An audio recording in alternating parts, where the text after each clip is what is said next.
Okay, if everybody could take their seats, we're going to get started.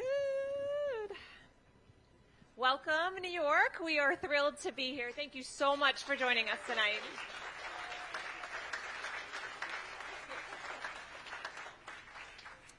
I am Tina Deskovich. I'm one of the co-founders of Moms for Liberty. And we are grateful for each of you for taking time on a weeknight to come out. It is cold out there, and we know most of you have children that have to get ready for school tomorrow and all the things that you have going on at home. So this is an important conversation, and we know how hard it is to cut time out of your schedule, and so we're just grateful for the time each of you are giving to us. I just want to take a second to tell you about Moms for Liberty. It seems like there's a lot of misconceptions out there about who we are and what we do. We were founded in 2021 by Tiffany Justice and I. We're both former school board members. We served for 4 years, from 2016 to 2020, and we like to say we saw behind the education curtain. We saw public education, all the good, but also the bad. And what everyone saw in America in 2020 was a lot of the bad.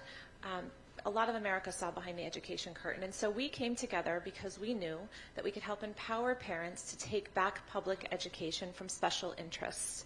We knew that if we helped people expose what was going on, that people would stand up in America, that we, the parents, would fix the problem, and that's part of what we're going to do here tonight.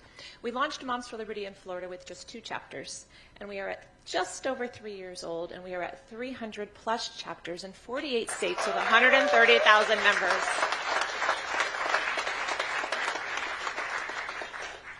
Over the last 2 years, we have taken 365 school board seats back. One by one, we are taking back education in this country.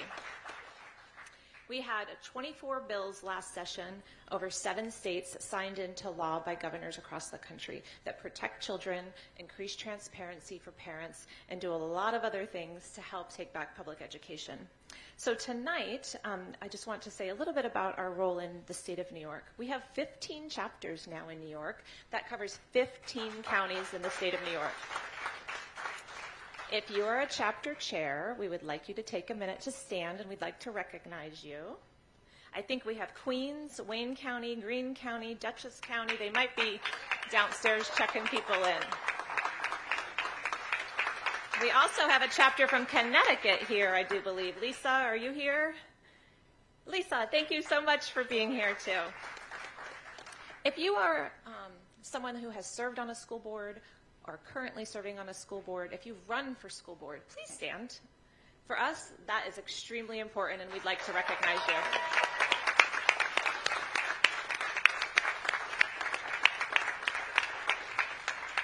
you. You are heroes to us. Thank you for serving, being willing to serve, fighting to serve. If you haven't been elected or you lost your election, I've lost an election, I know how that feels. Don't give up. Keep trying, keep fighting, keep running. America needs you. Okay, I also want to recognize a couple elected leaders in the office. We have Yael Denbo, if you're here and you want to stand. Linda Quarles, if you're here and you want to stand. And Allison Bowen. Thank you for your public service. Okay, we are going to get ready for the program tonight because I know that's what you guys are here for. We are going to kick it off with the national anthem by Annette Kogan, if you'll take the stage. Following Annette, Jennifer Williams, our chapter chair from Wayne County, New York, is going to give the invocation. After that, Violetta Paljovic is going to give us a Madison Minute. And then following Violetta, co-founder Tiffany Justice will take the stage and start the discussion this evening. Thank you so much.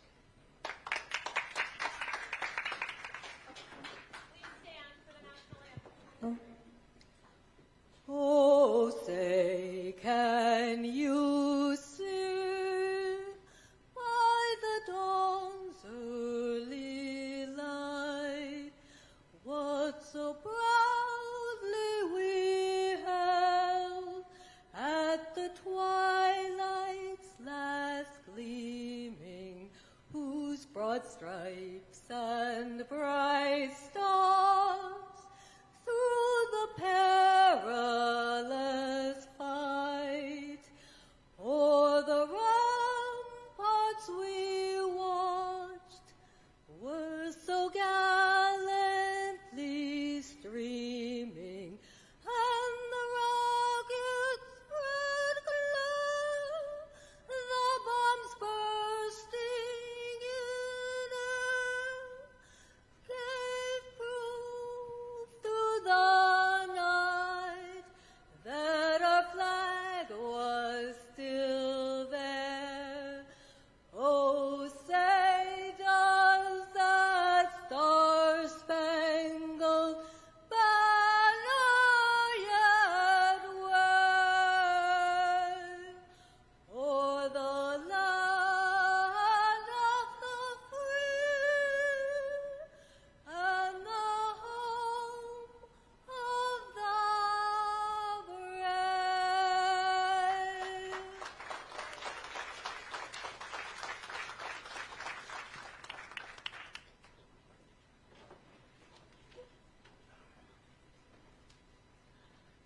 Let us pray.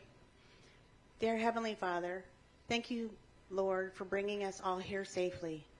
We thank you for your continued protection and guidance as we meet together tonight to find common ground as we as parents, New Yorkers, and Americans. We are thankful for the opportunity of continued liberty to have open and free conversations and to build relationships as we work to unify our nation. Lord, we ask you to help us to have open hearts and minds as we meet tonight. Help us to see each other as you do, precious souls whom you love more than any of us can measure. Lord, we pray for those in the streets who are yelling at a building.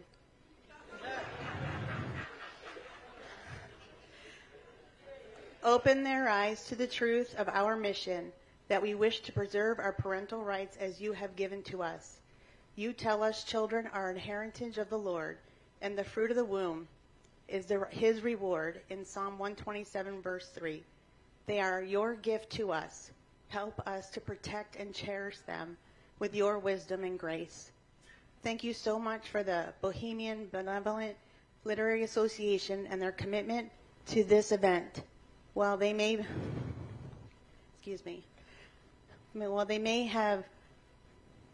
they may not understand exactly who we are, they allowed us to come nonetheless. We ask that you protect this place and their gracious staff. We ask all this in your precious and holy name. Amen.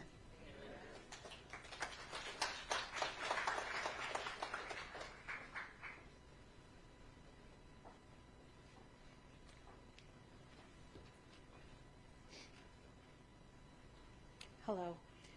In honor of Martin Luther King Jr., who would have celebrated his 95th birthday this past Monday, he wrote an essay, The Purpose of Education.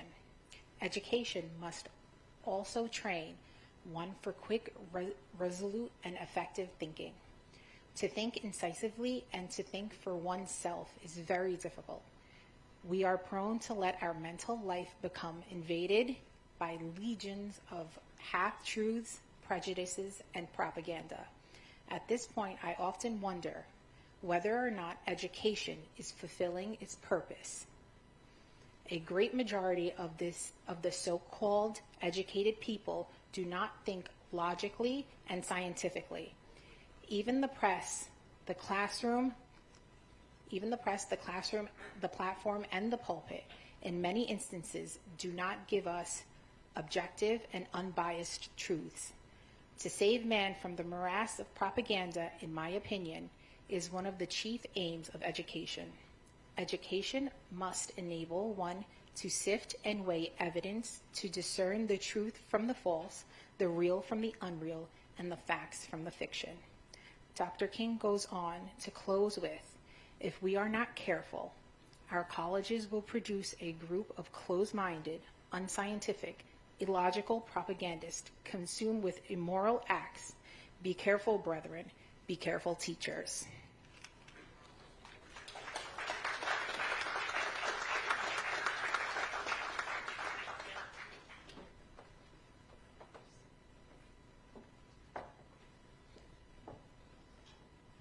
Good evening. My name is Tiffany Justice, and I'm the co-founder of Moms for Liberty. I'm a wife and a mom of 4.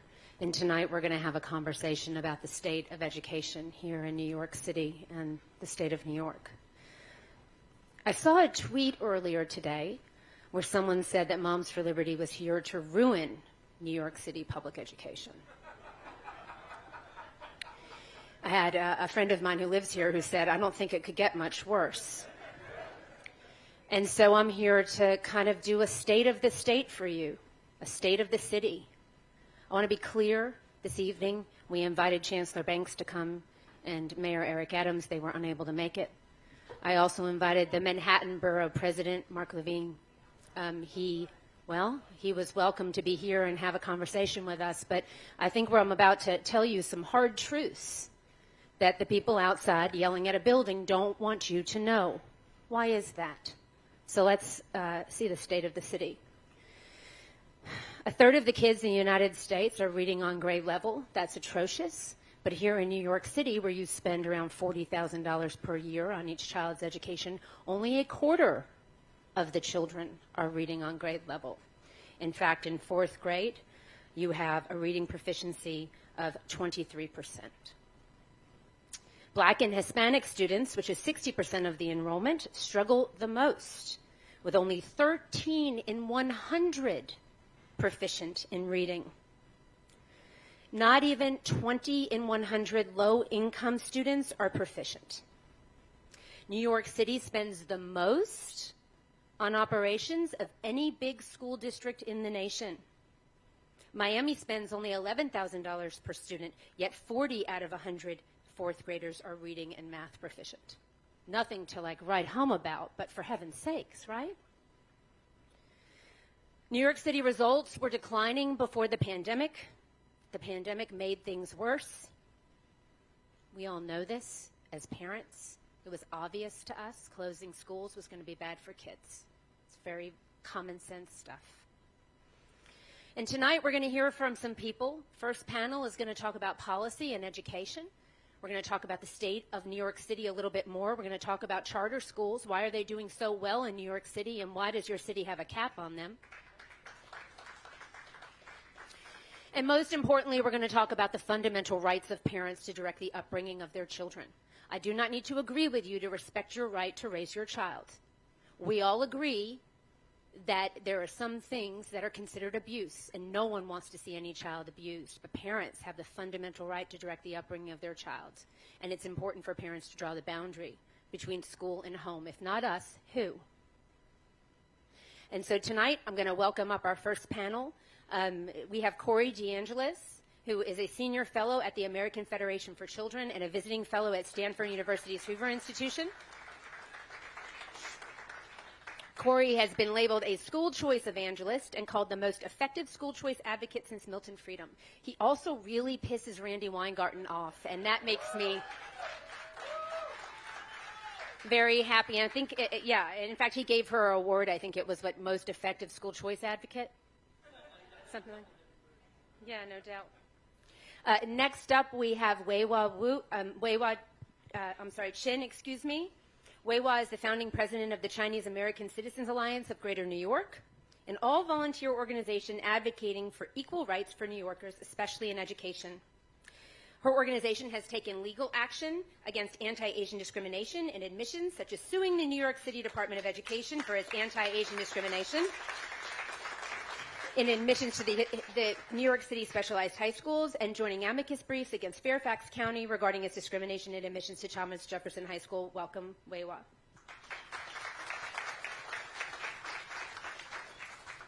Next, we have up Nicholas Giordano. Nicholas is a full-time tenured professor. He's the host of the PAS Report political podcast and a Campus Reform Higher Education Fellow. He promotes free speech and intellectual diversity. And whether in the classroom or on the airwaves, Nicholas loves to speak publicly about the state of the nation. Welcome, Nicholas. And finally is a good friend of mine, a gentleman by the name of Paul Rossi. And Paul was a private school teacher here in New York City at the Grace School. And I met him shortly after he had been expunged, I guess is what would we call that? He was, and so Paul spoke up about the fact that there was a lot of gender ideology happening in schools. There was equity grading and BLM at school curriculum in education. And I'm proud to say he is currently a public school teacher teaching 9th grade at Vertex Academy in the Bronx. And happy to have him back in the classroom.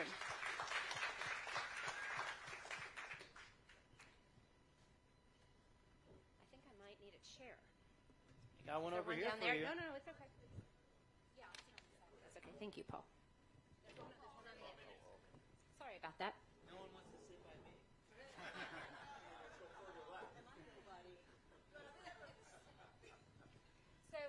So, Weiwa, we'll start with you. Yeah. Hello? Yeah. When I called you and told you we were doing this town hall, you were excited to come. And one of the things that we discussed was the fact that New York City parents are being silenced when it comes to these important issues about admissions in schools. I've heard stories about how difficult it is after elementary school for parents to find schools for their kids here. And so can you give us some thoughts on public education in New York City right now? I want to first congratulate and thank Moms for Liberty for doing this event.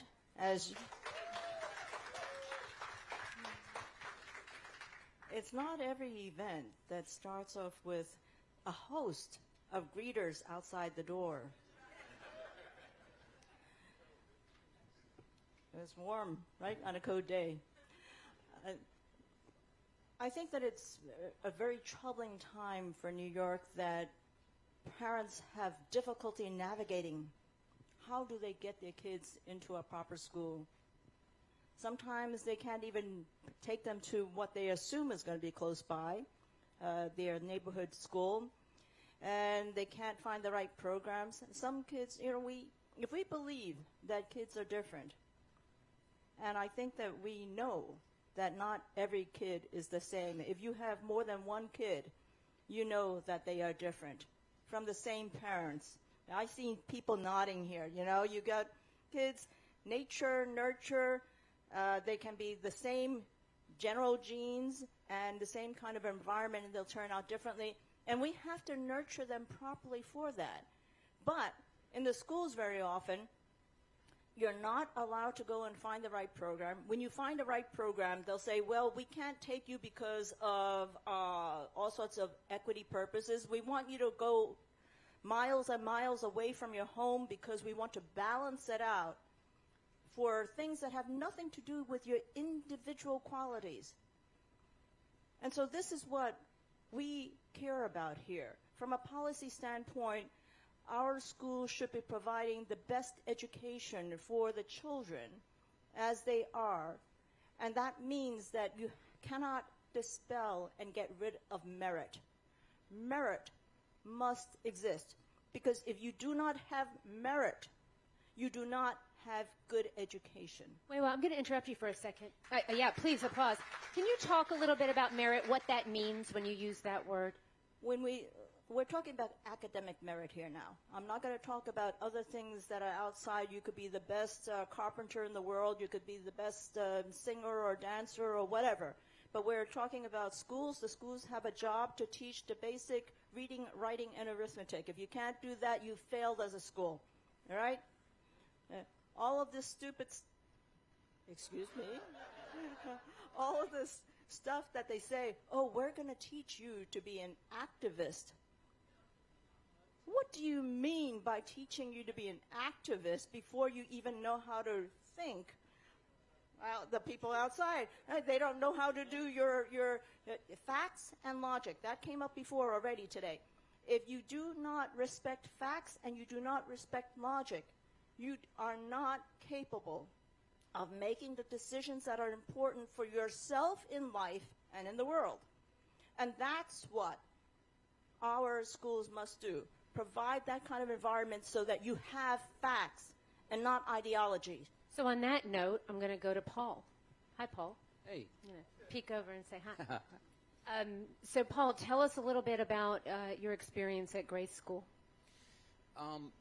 Well, I guess where I teach now is in a very different type of school, but in my first 10 years as a teacher, I taught at Grace Church School, which is one of the most expensive, considered the most elite, one of the top private schools, goes K through 12.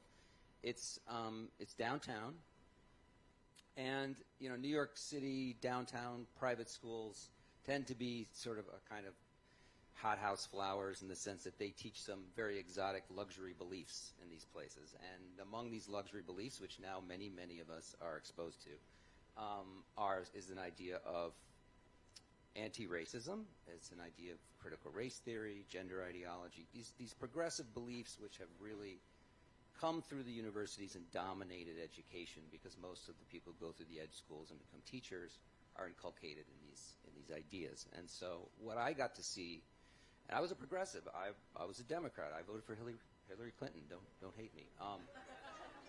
But in the course of my teaching, so. Yeah, so it's all right. In the course of my teaching, and I teach math, right? I teach facts, reason, logic, objective truth. I was told that objectivity doesn't exist, that objectivity is a characteristic of white supremacy, that being punctual was a characteristic of white supremacy, that, a fear of open conflict was something that white people had. Doesn't everybody? Maybe we'll have some tonight. I don't know. And so I spoke out against it. I wrote a piece in 2021 because I saw, most importantly, the influence on the kids. And what I began to see was a focus on identity, group identity, rather than character. Any school, any private school, if you're opting out of public schools, if you're going to a private school, it's everywhere, unfortunately. Private schools are a step up, generally, broadly, from public education, generally, broadly. But I would say, ask your school, wherever you go, do you focus on character or do you focus on identity? Because skills are important, but knowledge is more important. Do you focus on skills or do you focus on knowledge? And there is objective knowledge. Do you teach resentment or do you teach gratitude and the truth? We have a checkered past, and it's important to know that. But do you teach gratitude for being an American? These things are important, right? And these places want your business, and so they will tell you lots of things, but you need to ask the tough questions as a parent. Anyway, I spoke out. We parted ways. It's a long story, but now I'm very happy to be teaching at a values-based charter school in the Bronx. The teachers union here sued to stop us from opening, but we won. So, big success. We opened 2 years ago, and we have no DEI, we have no CRT, we have no anti-racism, We teach the 4 cardinal virtues, what we consider to be the 4 cardinal virtues. So this is the character of our school. We teach courage, we teach justice, not social justice, but justice. We teach temperance, and we teach wisdom. And wisdom is based on objective, universal truth. Okay, not everything is universal truth, but there are things that are. And these are the great traditions. These are the great religious traditions. This is the wisdom of the ages that so many different faith traditions have. And we teach those things even though we're not a religious-based school. So I'm very proud to be there. Speaking of truth, the truth is that there's a cap on charter schools in New York City. I heard that 23 of the top 25 schools in New York City are charter schools. And so why are legislators capping how many charter schools can be opened? Corey? Well, the Democratic Party is owned by the teachers' unions. It's that simple. You look at Randy Weingarten's union, the American Federation of Teachers, 99.97% of their campaign contributions in 2022 went to Democrats. So it's a nonstop money laundering operation. It's wash, rinse, repeat. The money goes to the Democratic Party, goes back to the government schools, to the teachers' unions, back to the Democratic Party. But if you're looking at other states besides New York City and New York as a whole, we're winning so much I'm almost getting tired of winning. And it's partially because the teachers' unions have overplayed their hand and awakened a sleeping giant. And it happens to be parents who want more of a say in their own kids' education. We've had 10 states go universal on school choice, meaning every single family is eligible regardless of income, background, zip code. Every single family in those states can now take their kids' education dollars. So don't get me wrong, education funding is meant for educating children, not for propping up and protecting a particular institution, whether it's public or private. We should fund students, not systems. In those states, Arizona being one of the first, you can now take your state-funded education dollars to the education provider of your choosing. That could be a public school. If you like your public school, you can keep your public school. But for real this time, unlike with your doctor. But if not, you can take that funding to a private school, a charter school, or home-based education option. The money follows the child. I actually woke up like a year ago, I think it was now, to what I thought was the headline from the Babylon Bee. It wasn't. It wasn't a dream either. It was actually a tweet or a post from Randy Weingarten saying that she was in Ukraine right after the nation's report card scores came out at the front lines to assess the situation. What the hell is the teachers union president doing in Ukraine when you can't even get the schools fixed in the U.S.? Haven't the Ukrainian kids already suffered enough? But really, overplaying your hand and showing that you were more about politics than education helped wake parents up. Look in Chicago. They had a union out there deleting a tweet saying that the push to reopen schools, you guessed it, is rooted in racism, sexism, and misogyny. They threw every buzzword they could at the wall to see what would stick. And at the same time, they had a board member vacationing in Puerto Rico in person, because that was all fine and dandy, but it was too difficult and too unsafe to go back to work in person. If it was fun and great enough to go to Puerto Rico to vacation in person, why wasn't it safe enough to go back, or why wasn't it okay to go back to work in person? Well, it's more enjoyable to go to vacation. But this woke up so many families, and it has become a political winner for politicians to actually understand that parents are the primary decision makers for their kids. Kids don't belong to the government. And if you look in the midterms in 2022, there wasn't a red wave. A lot of people were predicting a red wave. There wasn't a blue wave, but there was a school choice wave. 76% of the candidates supported by my organization, the American Federation for Children, and our state affiliates won their races in 2022.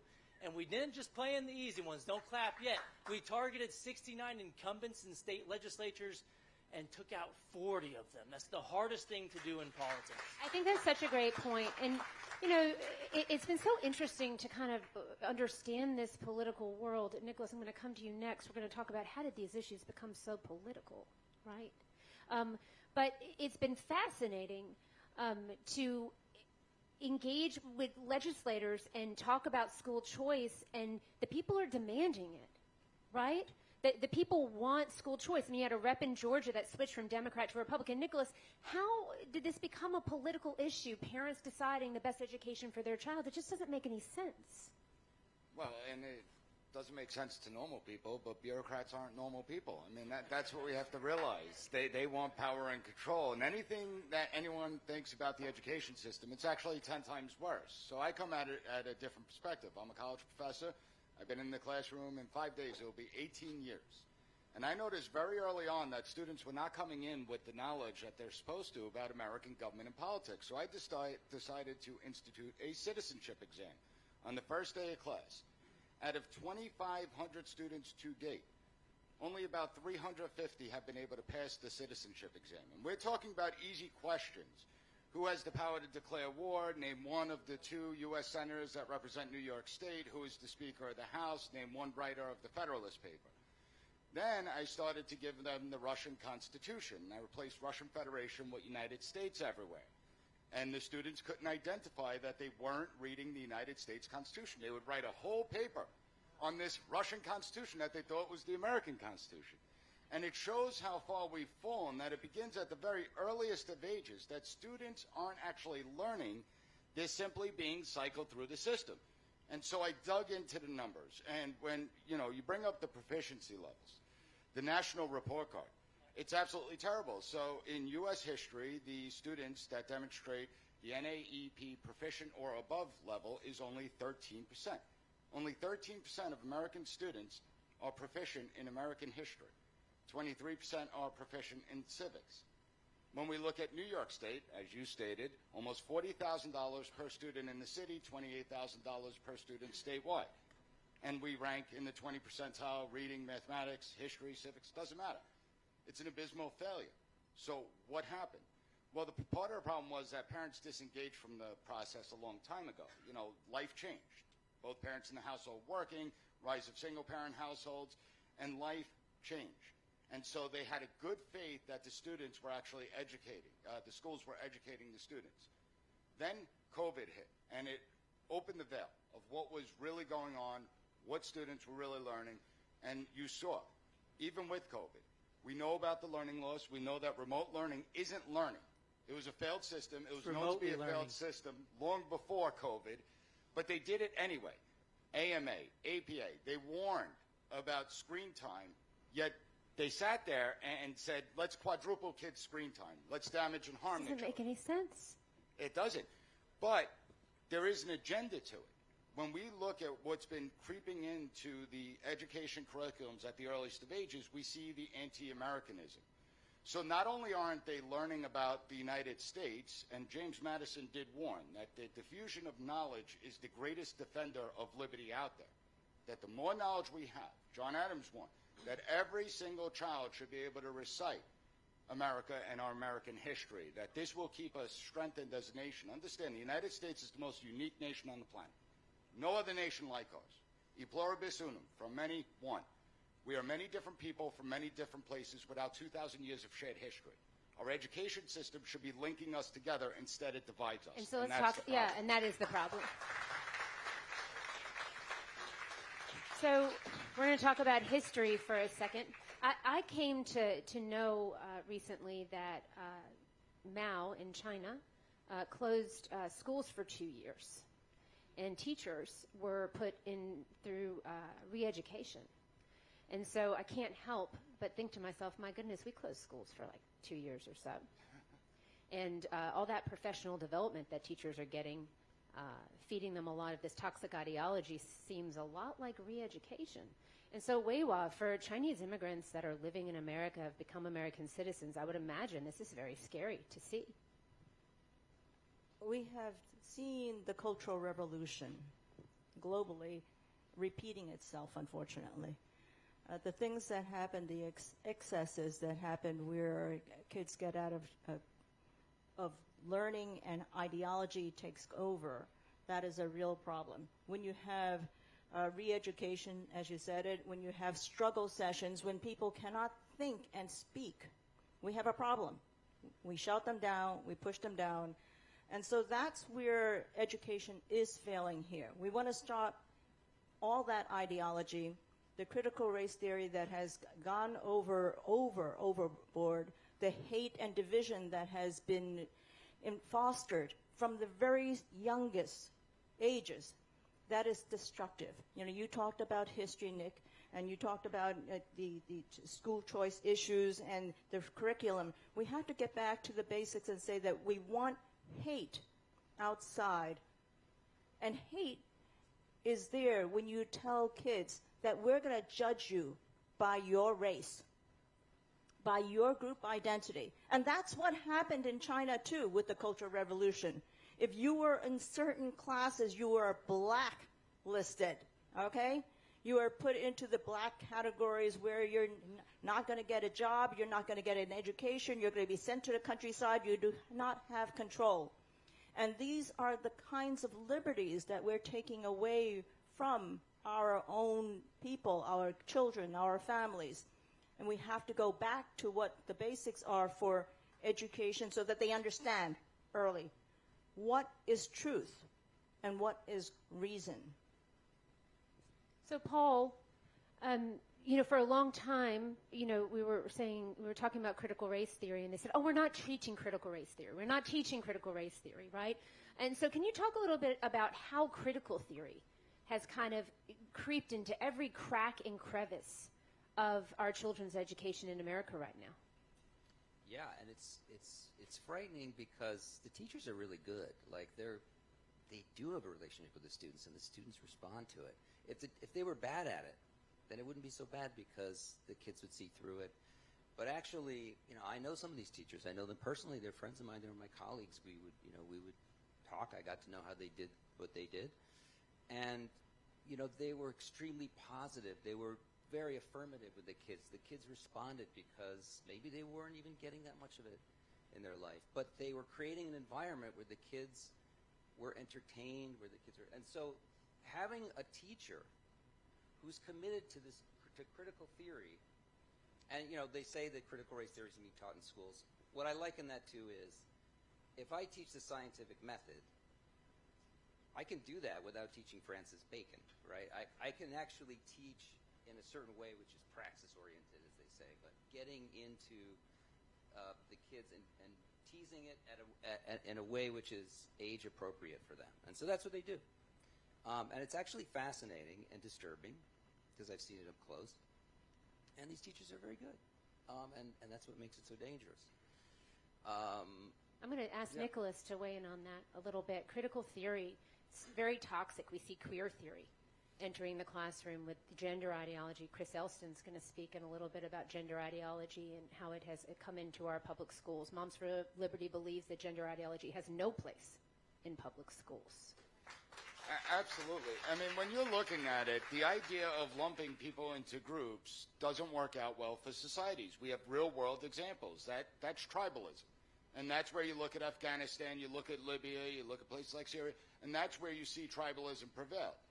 The idea of the United States is that we're supposed to be united. What makes it difficult is there's nothing that links us together, as I said before. We all come from different places. We have different traditions, different cultures, different customs.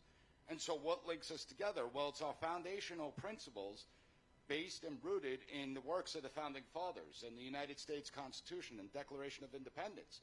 But if you deem all that evil, if you deem everything the founders did as sinful, and that the whole thing is based on slavery and oppression and racism, well, then you undermine the entire framework of our society. And it's very subtle the way it's being done. It's not like overt, here's your Hate United States book. That's not the way it's done. You look at math problems, read the language that's used in some of these problem solving. It's in the worksheets that students get, that teachers collect and don't get returned home to the parents. You see it subtly going into the curriculums. And if you don't know the United States and why our system is the way it is, then how can you possibly defend it? You look at the division today, it exists because of our education system. And what's racist is to say, well, in Oregon, we're going to do away with proficiency standards in reading, writing, and mathematics for a high school diploma because it helps minorities. My students are mostly minorities, okay? I have a huge minority population, and they compete just as well as their white counterparts. It's not based on color. It's not based on where you come from. They're just as smart, and it's racist to think that, well, we have to lower standards to raise up minority communities. That is so insulting. And yet that's exactly their justification behind it. And we see the same thing in New York State. So New York State Board of Regents, because students perform twice below the national average when it comes to basic proficiency levels, the New York State Board of Regents redefined what proficiency actually means. They gave it a new definition. And their justification was to reflect the new normal coming out of COVID. So what they're telling the children is, you are too dumb, we can't catch you up to speed, you're never going to get the real education that you deserve, and so we're just going to redefine it, keep this scam going, because it's a corrupt system, and just cycle everyone through the system. So let's talk a little bit about the system in New York City and some funding disparities. Public school students versus charter school students, let's talk about the amount of money that is being given to charter schools to teach kids. The government-run schools spend about $40,000 per student per year. That's a lot of money, and you pointed that out earlier. The charter schools, which have tens and thousands of kids on wait lists, desperate trying to get in at a better shot, at a better life, and a better education, they get funded at about 80% of that. So $7,000 to $8,000 less than what they spend in the government-run schools. And they still have these long wait lists of people trying to get in because underperforming charter schools shut down. Underperforming government schools, they get more money year after year after. This is what happened with COVID, too.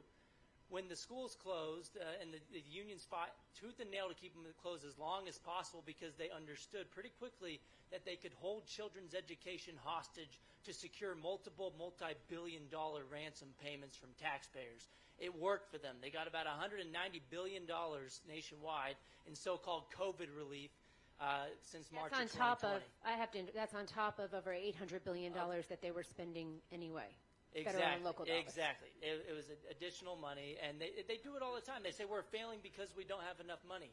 It's the definition of insanity, doing the same thing over and over and over again, expecting different results. But the union monopoly fights as hard as possible against any change to the status quo because they know families are voting with their feet. You look since 2019. Charter school enrollment's up 10% despite the enrollment caps in New York. And the government-run schools have lost about 7% of their student population. Play stupid games, win stupid prizes. I'd like to point out that it's over $40,000. It's closer to 43, and if we sent everybody to a private school across in New Jersey, we'd probably do better. So. I mean, just think about that. That's over $420,000 for a K-12 education. We're spending nearly $500,000 per student. A lot of them aren't even. They're graduating with degrees that are meaningless. They're not even, proficient in math or reading, and they can't write. Imagine if you just gave families half of that amount for educational purposes in the form of school choice and let them go to a private school for $20,000. You know, there's some private school problems as well, but or even homeschooling. You can homeschool a fraction of the cost. Yeah, that's what I tell any parent. Savings Homeschool. left over afterwards. I mean, it's mind blowing how much money we waste in the government schools. It's a never ending money pit because they're not meant for educating the kids. They see it as a jobs program for adults as opposed to an education initiative for children, and that's a sad state of affairs in American education today. So, yeah, it absolutely is. So I challenged Randy Weingarten, who's the head of the American Federation of Teachers, to a debate this week. She did not respond. She won't even debate on Twitter. She closes her replies like she closed the schools. It's true. Well, she's done more damage to the education system than any other person in the United States. That's quite an achievement. And so I told Randy I would go anywhere she wanted, including her home turf, MSNBC. And, MSNBC said yes. Joy Reid's show, she said she'd moderate. I was like, all right, let's go. Let's talk about what's happening in American education. And Randy said she wasn't available. So I will be on Joy Reid tomorrow night. There you go.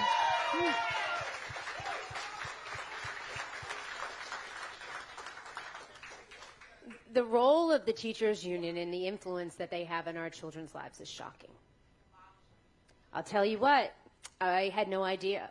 I was a mom, 4 kids in school. I thought teachers were my partners in educating my kids. I truly believe that. Parents are the number one driver of student success. And so it's shocking to hear some of the stories about Randy Weingarten. I heard stories during COVID about her connecting parents to different people and trying to silence them on Twitter. And so, why won't Randy come and have a conversation? Why won't she debate me about these issues that we're having in America? We need to find solutions together. Our kids deserve for us to find solutions together. I think we understand that the teachers union and parents' issues, rights, and interests are not the same. The latest thing here in New York is that they're going to they're lowering this class size cap. So that effectively means that they must hire more teachers. And they will hire more teachers. Well, yeah, a lot of the good teachers had to be fired. And of course, some of the best schools, some of the classes are very big because you want good teachers to be teaching. And so they don't want to have a cap because that limits the number of students that can get the better teaching from a better teacher. So instead, they want to have more bad teachers. Wait, we don't need more bad teachers. We need good teachers. And if there are fewer of them and they teach more kids, isn't that better? Isn't that more efficient? But here's the question, and this is for you, Paul. I mean, you're a teacher now in a public school. You were in a private school, but I know you're on the teachers' pages. You started this Terra Firma Teaching Alliance, trying to help teachers to come together, right, and to have support. What are the teachers scared to come forward? What's keeping teachers? Because I know not every teacher is bought into a lot of this nonsense. There is a large number of teachers, and we're a growing network, who are traditional in outlook. There are terrific teachers they tend to be near the far end of their careers, and there's a good reason for that. But many young teachers go into the profession trying to teach traditionally, believing in the things that we generally agree on. And it's a hostage situation. I mean, if you are in that environment, you feel you have a great debt to the kids, and you do have a debt to your students. But you have an administration which is totally unsupportive in the area of discipline, for one thing. Discipline is a huge problem, and it is connected to the ideology, of course, but I think it's an even bigger problem right now in the ideology. And so there are so many forces which are aligned to sort of push you down. And what I do with the network of teachers that I work with is we try to find ways in the classroom to expose the kids to different perspectives, right, where this social justice dominant ideology, and encourage them to look at things slightly differently, according to more traditional values. Now, we're not indoctrinating in the other direction. We just want to expose them to other ways of knowing, and many of them are relieved because the kids are beleaguered by this. it doesn't sound right to them either, and they have parents that it doesn't sound right to.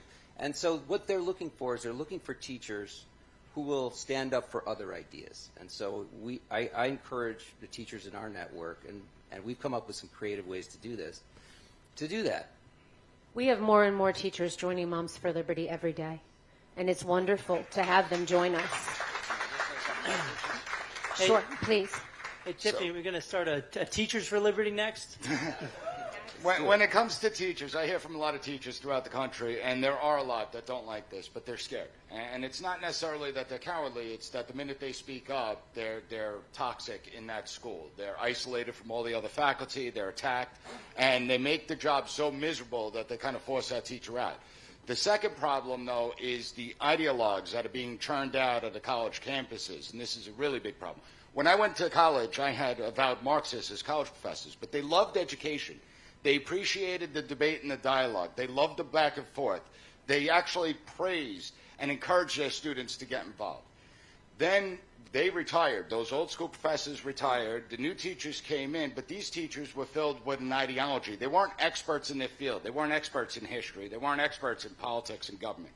And so they replaced that thing that was lacking in them with their ideology and their political points of view. And then they all thought, well, because I have a PhD, I know more than my students, I'm smarter than my students, and what I say goes. And so you saw that there was no diversity of thought taking place. This lack of diversity of thought that exists on college campuses, every bad idea comes from college campuses, remember that. It has now infected the entire K through 12 system, and that's what we're seeing. So it's a rot. But the worst part is the decline of an education system signifies the decline of a nation. And while we see our education system rotting away, we're also seeing the cultural rot within our society. And again, that's what leads to the division that we're seeing. Even though if you actually speak to people and you get into things, we're not as divided as it may seem. But that's what the education system, the media, the government wants to keep pumping out. So, Corey, I'm going to let you have the last word, and then I'll close out. I'd like for you to help parents to understand how to make more choice happen, because every parent has the fundamental right to direct the education and the upbringing of their children, and that includes education freedom. So for you New Yorkers who are faced with cowards for legislators who would rather stand downstairs than come up here and have a conversation, how do we empower the parents to make change? Move to Florida. No. I'm just kidding. But that would be the easiest way to get school choice. They already have you. Stay and fight. Before I go there, I want to mention real quick, we've mentioned teachers' unions a lot, and we think a lot of teachers' unions being versus the parents. They're also against teachers themselves, too. Right. You look at how much they spend in New York City, $40,000 a kid. If you have a 30-student class size, that's $1.2 million each year. Where's all the money going? You look nationwide, per-student funding has increased by about 160% in real terms after adjusting for inflation since 1970. Teacher salaries have only gone up by about 10% over that period. Where's all the money going? It's going towards administrative bloat and staffing surges, which means more dues-paying members for union bosses like Randy who make over $500,000 a year, while the teachers aren't seeing any of it. Since 2000 in the U.S., according to the NCES, the number of teachers in the system increased by about 8%, but the number of administrators in the system increased by about 85%. So that's the problem here. There's no incentive to get it right. But in New York City, if you want to expand school choice, the easiest, it's not easy, but the easiest option you have on the table right now is to lift the charter cap. Why is the government artificially protecting the government-run school system from competition? There's tens and thousands of families on wait lists to get into charter schools. They should not be able to be forced into a school that's not working for them. So lift the charter school cap. Which is just an arbitrary number to protect the status quo. Have funding parity. You shouldn't be punished just because the residentially assigned school is not working for you. If you go to a charter school, you shouldn't get 80% of your students' funding.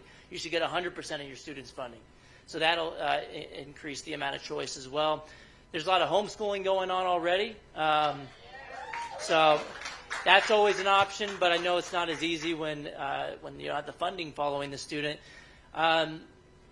You might not be able to go to the legislature directly like we're doing in red states like Florida, where the legislators are just passing school choice bills left and right.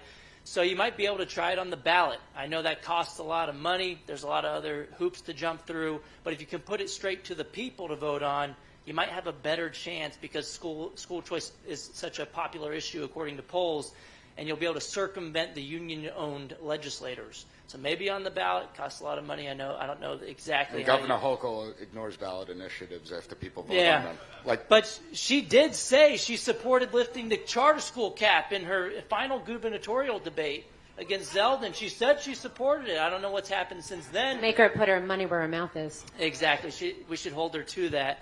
And then there is a national tax credit proposal for school choice, which could help get school choice into blue states. It's called the Educational Choice for Children Act. I think that's one of the most likely scenarios. If you get Republicans in Congress, this is how we got D.C. scholarships. It's not because the Democrats passed it in D.C. It's because D.C. is a federal district. Congress, when the Republicans were in charge, passed a bill to have vouchers in D.C., which is extremely popular. They have thousands of kids on the wait list every year. I think Obama tried to get rid of it despite sending his own kid to private school, which the hypocrisy is nonstop. So But on that note, those are some options. yeah, I mean, every parent has a fundamental right to direct the education of their children. I'll say it until I'm blue in the face. And for a long time, I think, honestly, conservatives only supported school choice, and we ignored our public schools. And that's unacceptable. Again, I'm going to close out and say this is not a partisan issue. This is an issue we should all be able to come together on. We should want our children to learn to read, write, and do math in school. And Moms for Liberty is committed to making sure that happens. So thank you for our panel today.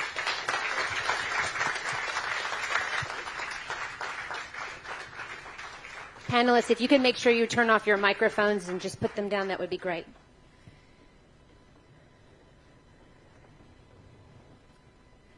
So now I have the honor of introducing my very dear friend, Chris Elston. Chris Elston has a bio, so we'll read that because it's very professional.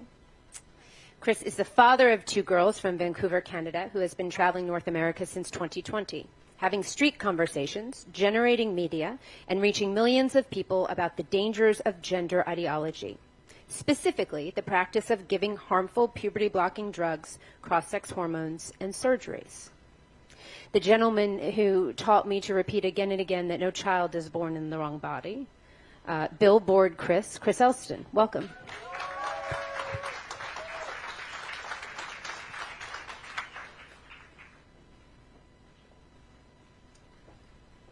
What a beautiful crowd. Everyone in here is capable of having this wild concept, this thing I call a conversation. Whereas nobody outside, I was just down there, was capable of talking. And it's through conversations that we're going to restore sanity on all of these issues. So, as Tiffany said, I come from a communist country called Canada. And starting in September of 2020, I had this radical idea that we needed to talk to people about what I consider the greatest child abuse scandal in modern medicine history. This business of giving children puberty-blocking drugs. The opposite sex is hormones. And yes, they're cutting off the breasts of girls as young as 12 years old in this country. At Kaiser Permanente in California, they're doing this. I've got a woman who says she's a man now. She's the psychiatrist at this gender clinic in Oakland, California. She admits on camera that they've cut off the breasts of girls as young as 12 years old and done vaginoplasties on 16-year-old boys. So the left doesn't want to admit that any of this happens, but we have all the evidence in the world. So anyway, I'm a father of 2 girls. They're now 11 and 14 years old. And in 2019, I first came across this term puberty blockers, and I said, what the heck are those? Well, of course, these are drugs which do exactly what they sound like. We are stopping the physical development of perfectly healthy children. For any doctors in the room, these are technically called gonadotropin-releasing hormone agonists. They stop the release of a couple hormones, which in turn trigger estrogen or testosterone production. These are the hormones that trigger puberty. But this drug takes those down to basically 0. This drug was given FDA approval to treat prostate cancer in men, endometriosis in women, and to this day it is given to pedophiles to chemically castrate them. But we're giving this to 10-year-old kids. The president of the World Professional Association for Transgender Health, this activist organization who write what are called the standards of care, admits on video that none of the boys who started on these drugs at what's called Tanner Stage 2, this is the beginning of puberty, when they're 10, 11, 12 years old, none of them as adults have been able to ever have an orgasm. They're destroying the future adult sexual function of little kids. And they're calling this love and kindness and progress. Well, I've got news for you. There's no such thing as a transgender child. They're called girls and boys. And the positive message we should be sending is that they're beautiful just as they are. No drugs or scalpels needed. But this identitarianism, this concept of a gender identity has been floating around academia for decades, being taught in these obscure corners of these universities. And that was one thing as long as it stayed there. But it's now emerged into the mainstream. And we have impressionable kids being indoctrinated to believe that they were born wrong. Imagine teaching your child that they were born wrong, that they need to be something they're not. This is psychological abuse, never mind the physical harm that's coming to these kids. So I started learning about this in 2019. All throughout 2020, I was researching this issue every night. The more you read, the worse it gets. I was on Megyn Kelly's show today for about an hour. I would encourage everyone to go find that episode when you leave here tonight and watch that whole thing, because I go into far more detail about all of this. But in July of 2020, there was a woman in the UK who put up a very controversial sign at the Edinburgh train station.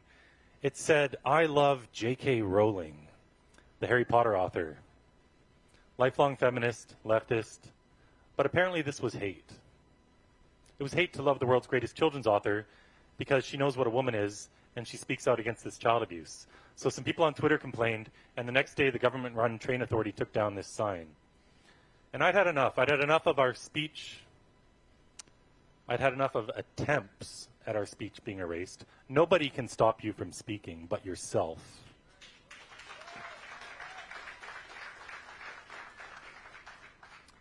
And I was reading Harry Potter with my little one at bed every night, and I do love J.K. Rowling. So I said, forget this. I've had enough. And I put up a big billboard in Vancouver, Canada that said, "I love J.K. Rowling." An actual billboard. It also lasted one day. It got paint bombed overnight. And then a Vancouver politician named Sarah Kirby-Young said it was hate speech. And she pressured the sign company and they took it down. I was ready for this. Right away, this went viral. And I leveraged all the outrage online into a quick fundraising campaign. And a week later, I had the same billboard up in San Francisco. And then LA, Portland, all throughout Utah, all throughout the metro in Washington, D.C. And then here in New York City, in Times Square. That was my September of 2020. I ran out of money. I just want to stress, I'm like all of you, Tina and Tiffany, two of my best friends in the whole world. They're just like all of you. We're just people who had enough. And when you come between a parent and their kids, you're in for a world of hurt.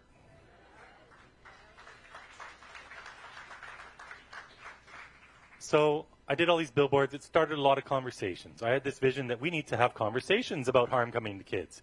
Instead of being silent about it, instead of being worried about being fired from your job, we need to have more conversations about this subject than anything. Because hundreds of thousands of kids are being harmed. Just in the U.S., 300,000 kids have been diagnosed with gender dysphoria. Now, guess what? They don't actually have gender dysphoria. Who are these kids? Half of these kids are on the autism spectrum. At the Tavistock in the UK, the biggest gender clinic in the world, it's being shut down now because of the work of regular people raising awareness about this. But 35% of the kids there, out of a sample of 1,038 children, 35% had moderate to severe autism. If you include the mild cases, it goes above 50%. These are kids who've suffered abuse, trauma. Sexual abuse is very common. Just last week, I was in Congress meeting with some members of Congress because that's what crazy Canadian sandwich board people do. No members of Parliament in Canada will talk to me, but I get into the doors of that great building somehow. And this doctor was with me. His name's Dr. Quentin Van Meter. He estimates that 60% of these children have had sexual abuse. I talked to a mom here tonight. Her 13-year-old daughter, who was identifying as a boy, has just desisted. She has stopped identifying as a boy. The left tells us this never happens, but yes, let's give this brave mama some applause. This girl was on the autism spectrum. This girl had been sexually assaulted at school. She ticks all the boxes. These are kids in state care. In British Columbia, where I'm from, there's a psychologist who works for the BC Ministry of Children and Family Development who is transitioning more than 1,000 kids, including more than 500 in state care. That's about 8% of all the kids in state care. It's the kids in distress. This is not actually gender dysphoria. It's something else, but gender is being treated as the problem of all their underlying conditions. And so we know historically when gender dysphoria was a rare thing, before they started giving kids puberty blockers, when this affected 1 out of 40,000 kids, that when they went through puberty, almost all of these kids just grew out of it. The most recent study that was done before this madness of blocking the development of children, out of 139 boys that were followed from the age of 5 all the way into their 20s, 87.8% of them just grew out of it, and 63.6% grew up to be gay. Really effeminate little boys, some of them grow up to be gay. Now, the left want to sterilize these kids. It is eugenics.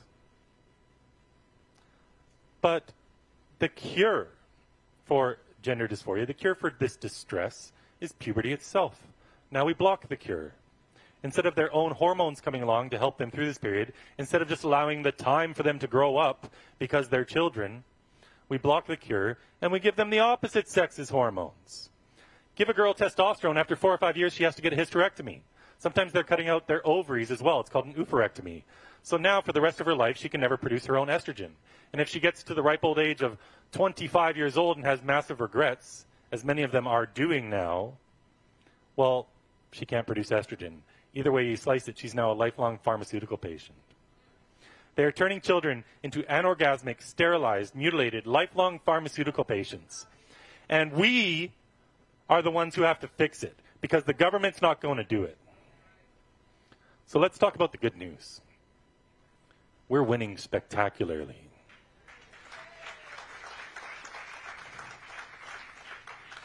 Just this last year, 20 more states, the number is now 22 states, it's about to be 23 in Ohio, thanks to the Republicans overriding Governor Mike DeWine's veto. That'll be 23 states who have legislated a stop to this child abuse. Ultimately, we need the medical bodies to come along and admit the truth. Other countries are doing this. The National Health Service in England, Finland, Sweden, Denmark, Norway, not the politicians, but the lifetime pediatricians, have put a stop to this child abuse because they conducted a systematic review of all the evidence and found it wasn't helping these kids psychologically. So if it's not helping these kids psychologically, what the heck are we doing sterilizing and cutting off the body parts of children? This is child abuse. It's not gender-affirming care. It's child abuse. So I've been out on the streets probably 2,000-3,000 hours. I go to university campuses. I go to downtown centers. I can tell you from the very beginning, more than 90% of the population supports this common sense message. My strongest supporters are the black community and the Hispanic communities. Almost none of them are okay with this. I went to a street fair in Oakland, California. 2,000-3,000 black people, they all supported me. This man running for mayor, Seneca Scott, he supported me. Then he got a bunch of heat from the left. But look, children are perfect just as they are. We should not be teaching anything other than that. Pronouns are abusive. Using the wrong pronouns to a child, what message do you send? Every time you call a girl he, him, you are telling her that she needs to be something she's not. And then this is being reaffirmed thousands of times throughout the school year by all the classmates, all the administrators. It is the policy of entire states, school districts, to hide from parents that their own child has a new name and pronouns. Why are they keeping secrets from you? I tweeted out all these videos from Boston Children's Hospital a year and a half ago. The first one was about gender-affirming hysterectomies that they perform at the hospital. This video started to go viral, so I recorded it because I thought they might delete it. That night they deleted it. If this is about science and love, why are they hiding it? I recorded 40 more videos they produced. They deleted them all. They're trying to hide. but they can't hide because we have a standing army of parents now who are awake to this child abuse. The more you learn, the more effective you get. And we are simply not going to stop until this child abuse stops. So, Moms for Liberty, my heroes, 2 moms started this on January 1st, 2021. They're just toddlers. And look at the effect they're having. They sold T-shirts out of a spare room to make money. That's what you call Republican dark money, apparently. But this is the power of an individual. When you're passionate and you simply persevere and you don't stop and you take the abuse, there's only one way to go but up. I've had my arm broken by people who self-identify as anti-fascists. I've been arrested twice after getting assaulted in front of the police. I've been assaulted probably 40 times, whatever. You don't got to worry about these guys anyway. They all work at Starbucks. But there's only one way to go, but up. And the thing about this is, when you put yourself out there, people say, Chris, what can I do? When you put yourself out there and you get into motion, other people will come into your orbit and they'll start helping you. So you might feel like you're alone and you don't know anybody. I walked the streets of Canada by myself as a crazy sandwich board guy. Get nothing but respect, but still, I was by myself. And then one by one, I started to meet people. And now we have this incredible movement going, and it's not going to stop. So please, follow Isaac Newton's first law of motion. Get in motion. You'll stay in motion. And one conversation at a time, one person at a time, we are going to stop this child abuse. Thank you so much.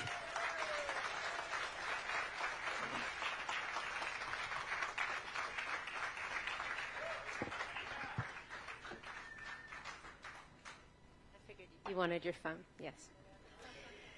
So we're going to talk now about people that are involved and elected here in New York City and some parents that are involved and really personified courage as far as I'm concerned. Last night after I spoke in Connecticut, that's not working, so we'll just put that down. Last night after I spoke in Connecticut, I tuned in to the Community Education Council District 2 meeting here in New York City. And almost every person during citizen input talked about Moms for Liberty and how horrible we were and how hateful we were and how it was horrible that Maud Marin and Charles Love, who are members of the Community Education Council, would be here tonight and that they were using their position, which means me putting the fact that they're an elected official on a piece of paper, right, holding that against them. And they're 2 of the bravest people I know. So I'm going to start inviting some parents up and some elected officials here. First, Maud Marin, who is a New York City-based attorney and education advocate who ran for city council and Congress as a moderate Democrat in 2021 and 2022. Thank you, Paul. She's the past president and a current elected parent leader on Manhattan's largest school board, the Community Education Council for District 2. She's the co-founder and former president of Place NYC, a parent-led pro-merit organization dedicated to improving all New York City's public schools. She led a high-profile parent movement to prevent the elimination of New York City's merit-based admission exam to specialized high schools. Thank you for joining us. Next up, Charles Love. Since you guys were, berated last night, we're going to call you up first. Charles took it like a champ, man. You handled yourself so beautifully, man. He's like, did you watch my part yet? Did you see what I said to him? I was like, yeah, I'm getting to it. It's a long meeting. I did. Yeah. Earth is That's right. We're going to have you repeat some of that tonight. Charles is the executive director of Seeking Education Excellence, a nonprofit dedicated to empowering disadvantaged students to reach their full potential. He is the co-host of Cut the Bull podcast, which I have been on, which was fun. That's how we met. And his latest book, Race Crazy, BLM 1619, and the Progressive Racism Movement, can be found at all places you buy books. Probably not a public school library, though, right? So who's banning books now? Mm-hmm. So, Charles, thank you for joining us this evening. Next up, I'm going to call Natalia Morakfer. And Natalia is a friend of mine and the co-founder of Restore Childhood, a New York-based nonprofit advocating for children. In 2020, she helped organize New York City to reopen public schools in person with teachers in classrooms. One of the few people on the front lines fighting. In 2021, she founded Mask Like a Kid, because literally no adult ever masked like a kid. I would challenge people, wear a mask like a kid, and then I'm going to yell at you every 5 seconds to pull it up. We'll see how much you like that. Right? And so you raised awareness about the prolonged restrictions in New York City schools. You've recently been working on a documentary, 15 Days, and have started an organization called Restore Childhood. And so Natalia Morakfer, mom, New York City parent, join us.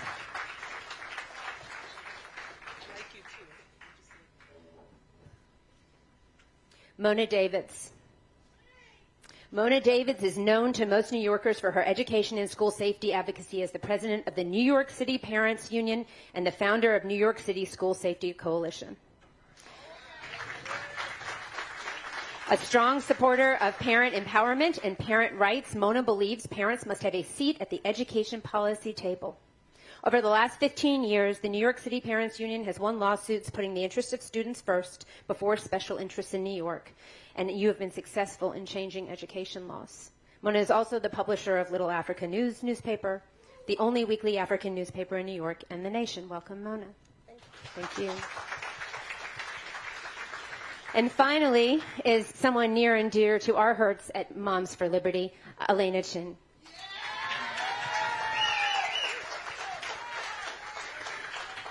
Elena is the Queens County Moms for Liberty chapter chair, and she is a former elementary school guidance counselor of 23 years. Thank you for joining us, Elena. Can you help with the podium for a second? I'm going to put another stool up here. Thank you, Chris.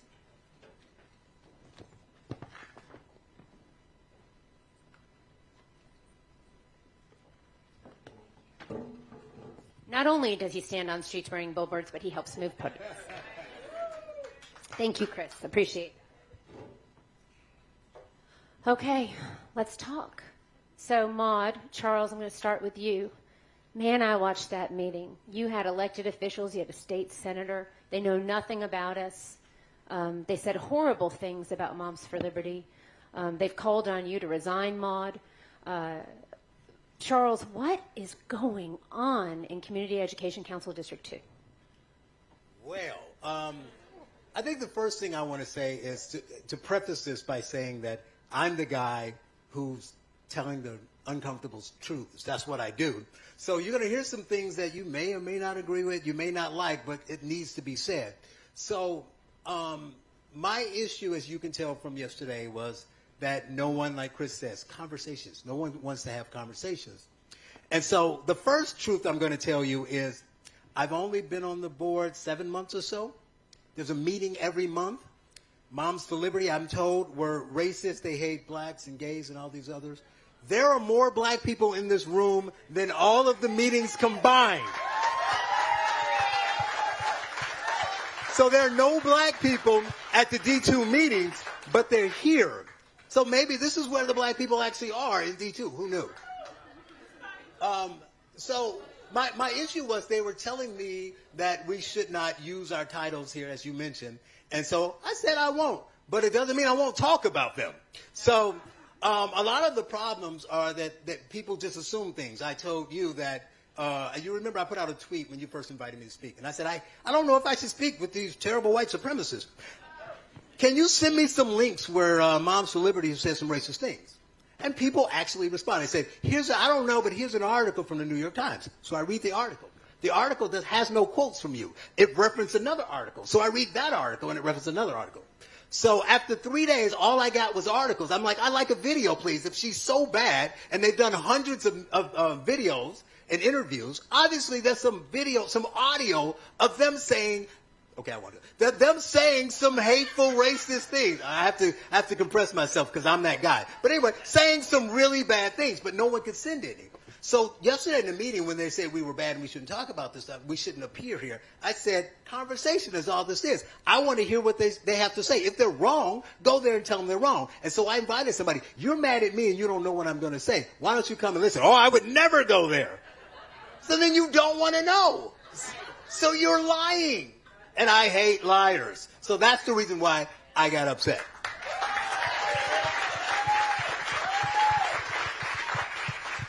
Thank you. Appreciate that. I'm still waiting for the racism, by the way. It must be in the second half, because I've listened. I don't think Corey said anything racist. I don't even like Paul Rossi. I can't stand him, but I must admit he didn't say anything racist. And this is being live streamed, right? Okay, so it's live streamed. No one edited it because it's live streamed. Tell me, people out there who hate them, what has been said tonight. There's stuff you don't agree with, but what has been racist or homophobic? I heard that the closest we would get would be Chris, is what I was told. But all Chris said was stop doing this to kids. He never said at a 28 years old you can't transition if you want to. So play the quotes. They don't exist. I'm not going to lie. It's nice to have some people speaking up. You know, I watched that meeting last night, and they just don't know what we're even talking about. They have no interest, but I don't think that they want to hear those facts that I shared. So, Maude, you have been an advocate in education for a long time. You were a Democrat, right? You and I met, and you were like, I've heard that you're a horrible person, Tiffany. I have been told, like, watch out for that Tiffany Justice. And then we started talking, and, you know, we have so much in common and agree about so many things about the fact that kids are being left behind. And so what is that like for you? I was watching you on the camera last night, Maude, and I felt for you because I've been in those meetings. I always think you handle yourself beautifully. So thanks for joining us. Thank you for having me. And thank you all for being here. I want to say it's brave to, cross that line of screaming angry people and to come, and it's ridiculous because it shouldn't be an act of bravery. It shouldn't risk any kind of career reputation or be in any way difficult to gather in a room and talk to people who you may or may not agree with, right? And it shouldn't be hard to go to your school board, to sit on it. The Community Education Council of New York is a school board. I'm in my third term on that school board. I've generally been elected with the highest vote total or one of the highest vote totals on the terms that I've run. So families have put their faith in me to represent because they listen to what I say. And yet I have people time and time again, as you saw last night. And I used to get involved in much more of like a give and take and have an argument or two, a robust discussion, let's say. And I didn't say anything last night. It's not because I can't, because I've done it before. But it's tedious, right, after a while. But I spent a lot of time thinking about that meeting last night and Moms for Liberty today. And there are two things that really concern me. And it really has to do with the way that this illiberalism that's happening in our schools impacts our children's education and our families and our parents. And there are two things I want to quickly say. One is shame on Senator Brad Hoylman. Because Senator Brad Hoylman, his kids used to go to my kids' elementary school. Our kids were in kindergarten class together. We went to the same family morning. We sat in the same class together. He has my cell phone number. I have his cell phone number. He could certainly have called me and said, hey, what's up? I see you're a panelist on Moms for Liberty, right? I called him when they were trying to get rid of the standardized high school test. And said, can we have a meeting with you? Can we come into your Senate office and talk to you? And he took that meeting and we talked to him. But he didn't call me. He didn't reach out to me. He didn't ask for a meeting with Tiffany Justice or do anything that a responsible adult legislator should do. He didn't do the things that we tell our children they should do, which is sit down and have a conversation with somebody first. Instead, he went to the barricades. He went to the ad hominems. He went to the attack. So he came and he said people like me and Charles should not be on the Community Education Council because we're speaking here because of our views. And I, I'm sorry, but I don't care what he thinks, and I'm not going to change my mind about it. But, and here's the but. Other parents see what he says to people like me and Charles, and other people aren't like me and Charles. Other people don't think, I don't care what this state senator says about me, and they think, oh, I'm not going to run for that position. Oh, I'm not going to go speak up at my school board, or oh, I'm not going to do that, because they see the opprobrium that gets invited and they won't do it. That's the point. Right. So that's one thing, and I'll wrap it up, but I want to say one other thing that and I took some notes so that I could quote her correctly, there was a young woman who spoke. There were a couple of young people, but there was one young woman who spoke at this the public speaking session last night at the board meeting. She identified herself as a proud queer woman, which I think means she's a straight girl without a boyfriend. But she then said I did. Then, yeah, freedom of speech, honey. So then she said she's a proud graduate of New York City Public Schools, and I'm happy to hear young people who are graduates of New York City Public Schools come. And then she hit all the greatest hits. Got my glasses on. I get it. Got to do my glasses for that one. So she ran through the greatest hits. First, she said there was a takeover of school by fascist bigots. Then she said, and she kept saying my name again and again, Maud says there's no such thing as trans kids. Chris and I know that, and lots of us in this room know that. Then she said that Maud said children are being treated with puberty blockers, and many of them don't develop adult genitalia, and many will never have full sexual function. I find that heartbreaking. She found it deeply offensive that I dared to say it. Then she quoted me as saying, trans women will never be women. If trans women are women, they just be women, but they're men. These were all examples of the things that she thought rendered me unfit to serve on this council, and she called for my resignation. But then the next thing that she said really concerned me, because she said, and I'm going to quote her so I'm being accurate here, Maud's denial of scientific facts goes beyond trans hysteria. Maud falsely claimed that the COVID-19 vaccine does not prevent infection or transmission. She spreads anti-vax propaganda. Was she wearing a mask when she did that? Did she have a mask on? No. No, the one young girl had a mask on, the other didn't. But here's the thing that broke my heart about that. If she just graduated from our schools, she's been lied to, right? She just doesn't know the truth. And nobody corrected her last night, not the state senator who knows better. I think he's a Harvard law grad, Brad Hoylman. I forgot to look it up. But, the quality of education is variable these days out of institutions that used to be considered very good. And I just thought it's sad that she thinks that. The attacks on my positions about trans, which are in fact pro-autistic kids, pro-gay kids, pro-healthy, happy kids that need help. It is not against trans people of any kind. It is pro-children and pro-healthy children. That I expected. But the illiberalism that we're seeing, what it results in is people that don't know how to debate, they don't know how to hear information, and they don't know how to engage in critical thinking. And that is terrible for our schools, and it's an education that's far below what every child needs and deserves. And it's terrible for the future of our country. I think we can all agree on that. We're going to talk about COVID lockdowns and mandates and how it affected kids. Charles, if you could just sit back a little bit, because I cannot see Mona. Hey, Mona. How you doing down there? It's a tight stage. Thank you, Charles. I appreciate that. Natalia and Mona, I want to talk about children. So, Natalia, I'm going to start with you. You and I met on Twitter. I met a lot of really cool people on Twitter. And then you get to see them in person. And it's like, oh, my gosh, look, you're real. I mean, we're friends. And you've fought so hard for kids. I mean, I would read your tweets. It was heartbreaking to read what the kids were going through in New York, and it just felt like it never stopped here. It was so bad.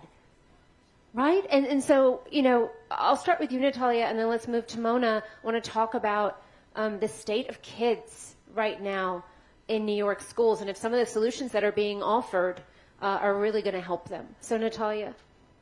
Well, I mean, one of the solutions is that New York City is getting this multi-billion-dollar security system so that Mona can talk about this, so that the school safety agents can buzz people in and out, because I think it's like $48 billion.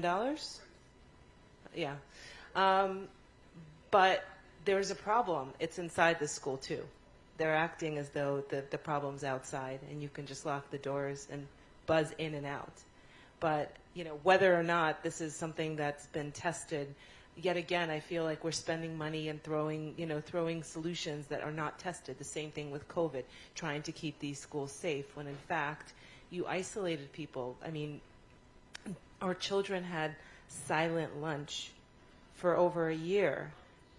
On days like today, they would have them sit outside in the street, in the yard, and eat outside because they weren't allowed to pull their masks down because of teachers' contracts.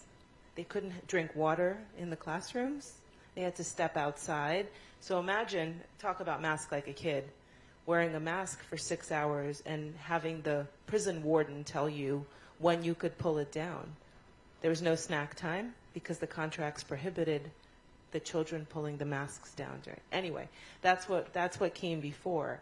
But, you know, something I've said a couple of times is that we fought really hard to reopen the schools, but I think we failed.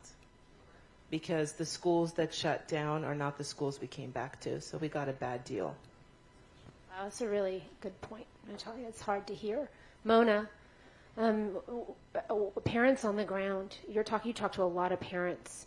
There are solutions like the class size solution, and most people would say, well, that sounds good, right? Smaller classes are good, but you have declining enrollment all over. New York City Public Schools District 2, I think, is down to something like 40,000 students. It's crazy, the way enrollment is declining. Parents are pulling their kids out of school. How are parents feeling? Well, here in New York City, parents woke up and smelled the coffee, and parents have been fleeing New York City public schools. But they not only have been fleeing New York City public schools to charter schools, but parents have been fleeing New York City. And that's why in the state of New York, actually, the Bronx has the most families moving out of New York City, with the state of New York being number one for outward migration. So that should tell you something. The New York Times did a story on black families who are fleeing New York City. So we are in a crisis, and the fact of the matter is this.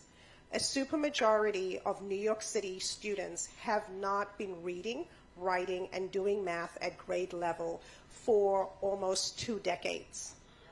These are the facts, and I wish the people outside and others would address that, because we've been failing our children. We've been graduating students who are illiterate and illiterate, who go on to college and have to take remedial classes because, you know what, they're not college ready, and then they're going to debt because of that, and then they never graduate. And then we continue on with the soft bigotry of low expectations, where it's like, okay, let's lower the standards because these children are black and brown. And that's what we've been dealing with here in New York City. I say that school districts do 2 things well. They celebrate themselves and they protect themselves. And sometimes they celebrate themselves to protect themselves. So that's how you have, a 90% graduation rate. But if you look at 8th grade proficiency reading rates, you've got, 14% of kids reading on grade level. Tell me, teachers in the room, Community Education Council members, how much reading remediation is happening between the grades of 9 through 12? Not a lot that I'm aware of. So we're graduating kids who can't read. Awful. I mean, our job is to protect kids, not to harm them. But it gets if they're worse. even going into school, if they're even going to school. You have chronic absenteeism. Natalia and I spoke about that today. Natalia's working on a documentary. When we end this parent panel, you're going to see a little trailer of it. But one of the things that we talked about was, we told kids that school wasn't that important, that we could open it, close it, keep them out. So why are we surprised when they believe us, right? And you have chronic absenteeism in New York City schools. And so, Elena, thank you for joining us. You're a mom and a grandma. Not a grandma, a mom. Okay. And, well, no, yeah. Well, you never stop being a mom. I mean, that's the thing. You never stop being a mom. Even when your kids get older, my daughter's, my oldest is almost 19, and, you never stop being their mom. How are kids doing in Queens? Well, I left the school system 2.5 years ago, right after that first year when we returned in person from COVID. The damage that we did to kids during COVID, I couldn't believe I was a part of it. I'm going to get emotional because it bothers me that much. Okay, when those little kids came back to school, first of all, trying to do counseling on Zoom was just nearly impossible. And now my kids who I worried most about were pretty much the ones I didn't get to see that often, like they didn't come to the Zooms.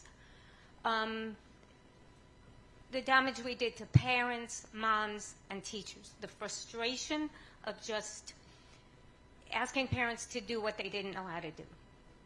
Okay, getting the kids on Zooms, and then judging them for not doing it. Okay, which was cruel. I felt like I was being cruel. I would be up all hours trying to comfort the parents. I was a guidance counselor. Okay, it was my job. That's what I did. I just couldn't believe it, you know. And then the kids, and listening to the kids. I don't consider myself an expert on too much, but when it comes to kids, I knew my kids. My kids would tell me everything. Okay, they were honest with me. They trusted me. I took care of them. I squashed the problems before they arose. That's how well I knew my kids. I had great relationships with my family, my school, with all of the families in my school. Sometimes I had to make that difficult choice of making a report against a family, but because I know the importance of a parent and a family, whether they're the best parents, the worst parents, or what, that child loves their parents. Okay? And I would work my hardest to make that parent a better parent, not shut them out of things. They would have to be a total abuser and a danger to the children for me to want to shut a parent out of their child's lives, because that's harmful to the kid. Kids love their parents no matter what. So there's a wedge being driven between the parent and child in school now. We have private conversations happening in schools across the United States where adults are speaking to children about their sexual orientation or perceived gender identity, and then setting them on a path of social transition, which leads to medical interventions. We know that the parent has no idea about. What name would you like us to call you at school? What name do you want us to use with your parents when we speak to them about you? What bathroom would you like to use? What sex would you like to sleep with when you go on overnight field trips? All of these conversations happening with students, young students. Lawsuits all over the country happening now. Parents are fighting back, which is wonderful. But where did guidance counselors lose their way, Elena? Because I hear you saying you want to support students. I was asked a question earlier today by Ainsley from Fox. We were talking about parents, and I said every parent has the fundamental right to direct the upbringing of their children. When I sat on school board, I didn't sit in judgment of parents coming forward and decide whether or not I thought they had the right education or the right clothes or the right sexual orientation to have an opinion in their children's lives. My job was to represent my community and to listen to those parents. And so how has this shift happened? I really can't answer that, because you talk about a struggle session. Okay, we came back from COVID. I truly didn't know where I was. It was so different. First of all, I till this day, I will never remember their little faces, the few kids that came to school, because maybe we had about 100 out of 400 some odd kids. The fear and the confusion, okay, on their little faces behind the masks. I broke down and cried. They looked at us like we were complete strangers. They didn't know how to act. They didn't know what to say. But then, you know, as time went on, they warmed up, and I started to work with them, and, you know, they came to my office and I counseled them. And they would tell me their fears. Talk about cruelty. I had children who didn't want to come to school because they were afraid they would kill their parents, their grandparents, or their baby sisters and brothers. When did we become a society that doesn't protect kids? Kids don't have to know everything. They don't understand everything. They don't understand it the way we do. The first thing I learned when I got into education was, wow, I really have to learn how to talk to kids, because now I was in my mid-30s and I had just gotten out of college. And I realized very soon on, I can't talk to kids like they're adults. I have to break this down. No, I don't have to goo-goo gaga and talk baby talk to them. No, absolutely not. But I have to break it down in small pieces. I have to read their body language, read everything else, you know, other than what they're saying, because they don't have communication skills. And I have to learn how to speak in a way so they understand things. And early on, I realized that wow, kids really look at things in a different way. They do. They absolutely do. I mean, they don't have the mind of an adult. I'm going to stop for a second, Elena, because we're running out of time, and we could go for quite some time. I want some time for questions. So if you have questions for the panelists, all the panelists are going to join us back on stage. Before we close, though, Maude and Charles, I want to thank you for coming tonight, and I want to give you an opportunity to talk about some of the things that you think are happening right now in New York City public schools that may help children to learn to read and to be more successful. I know that the governor and the mayor, there's a lot of talk about reading reform and the science of reading being implemented and making sure that reading is being taught properly for kids. So before we close this panel out and see Natalia's trailer, can we just talk a little bit and say, you know, we know there are a lot of people that do want kids to learn, and there are people that are working to make that happen. Well, I will say I have 4 kids right now in New York City public schools, 2 in high school, 1 in middle school, and an elementary school student. So I know my New York City public schools, and I'm a fierce critic of the things that need to be criticized, but I also know how many great teachers are there, how many great guidance counselors are there, how many great people that really care about kids are working hard, and some of them working hard with their hands tied behind their back because they can't say and do and teach all the things that they would like to do. Literacy is a great thing. Is our new incoming literacy curriculum perfect? No, but it's not the Lucy Calkins reading and writing workshop, so woohoo! Like, it's a big step in the right direction to recognize the importance of phonics, to recognize that you really have to teach kids how to read in a way that's not guessing, to summarize something that's very complicated and a lot of people here know a lot about. But so those good things are happening, and as a parent and as an elected leader, I 100% want to support that. But the most important thing that we need to be able to do is criticize the things that don't work, speak honestly, and invite all the voices to the table, because all of the parents, including the ones that are huge supporters of Moms for Liberty and huge detractors that have kids in their school, all their voices matter. They should all speak. I'm always happy to hear from and speak with people who disagree with me, even if you have to start off with a little like, you're so transphobic. I'll still have the conversation with you.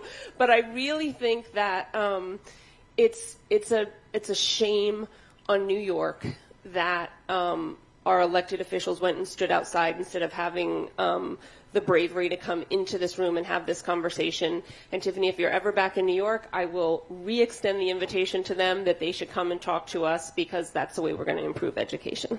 Thank you. Thank you so much. So Mona, I'm going to give you the final word. Parents are the #1 driver of student success. We hope and we should work to make sure that every parent is as involved as possible. That's not happening right now. What are some steps that you think we could take, that New York City public schools could take, that parents can take to improve education? Well, #1, more parents need to get engaged.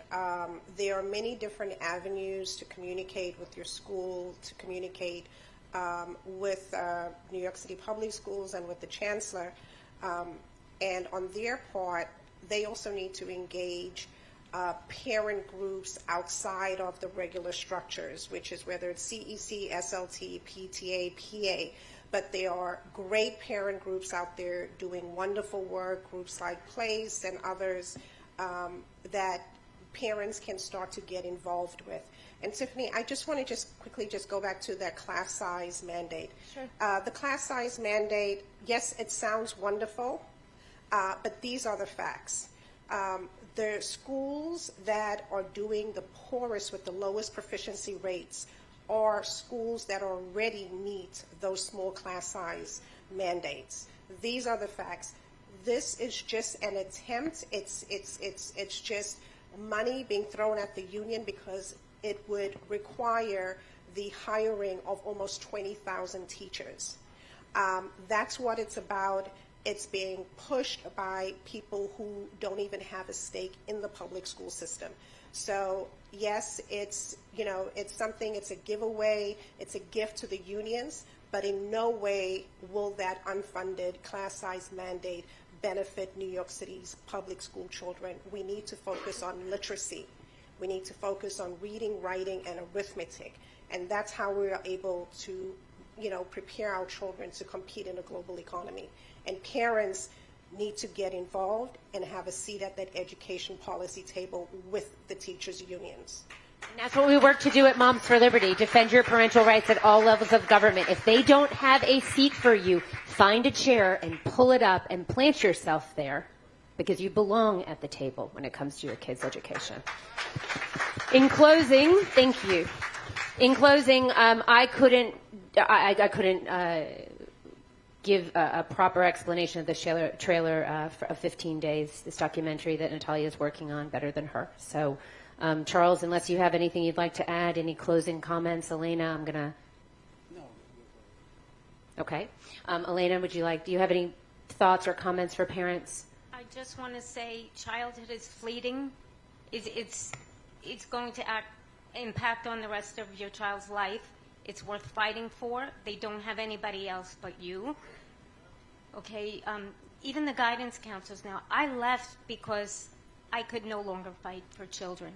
So even the guidance counselors can't fight because I tried to open my mouth and say how I felt about things that were going on. Didn't go well. So I left. I left 2 years early. So you are their only line of defense. Okay, preserve their childhood, preserve their innocence. You can't get it back once it's gone. They need you. It's your responsibility. It's your job. Don't let someone tell you, oh, if you do this, your child's going to kill themselves. That's cruel. That is lie. cruel. And it's a lie. Charles, advice for parents? Advice for parents. I think that they need to get involved. I think too many of them aren't. I mean, the people here, even the people, the building screamers, at least they're involved. A lot of the people just don't get involved. They don't know what's going on. They are using schools as a daycare. They say, I drop them off, and I assume they're doing the best things, and they don't know. I'll leave you with a quick anecdote. So, I do the Cut the Bull podcast where I talk about truth. And I had a guest, Misha Maynor. So she left the party as a Democrat and went to Republican. And she rarely am I left speechless. But I asked her a question, and her response blew me away. So as much as we talk about them outside and the views on Moms for Liberty, there's another faction of people that's stopping the solution from happening. And they're the people who aren't putting the kids first. So I said, well, you were in the room with the Democrats before they turned you out. What are the things that you heard that shocked you, that left you dismayed? And she said they put out a poll, to Corey's point, about school choice. Only Democrats in Atlanta, majority black, more than 75% of the people said they supported school choice.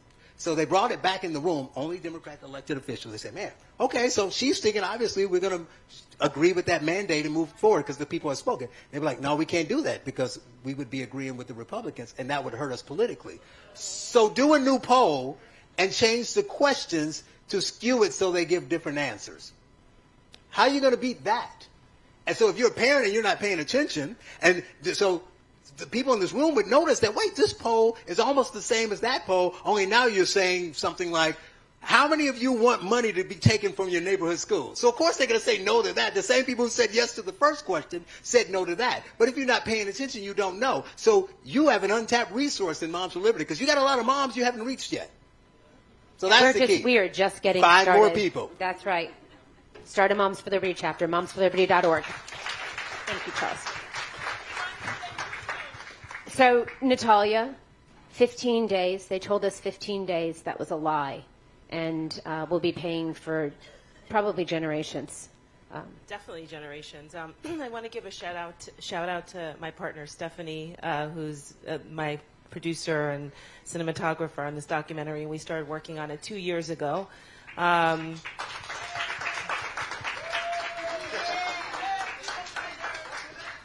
How often have you heard people say they did the best they could with the information they had? Has anybody heard that before? I'm still hearing that from people. They did the best they could with the information they had. Well, guess what?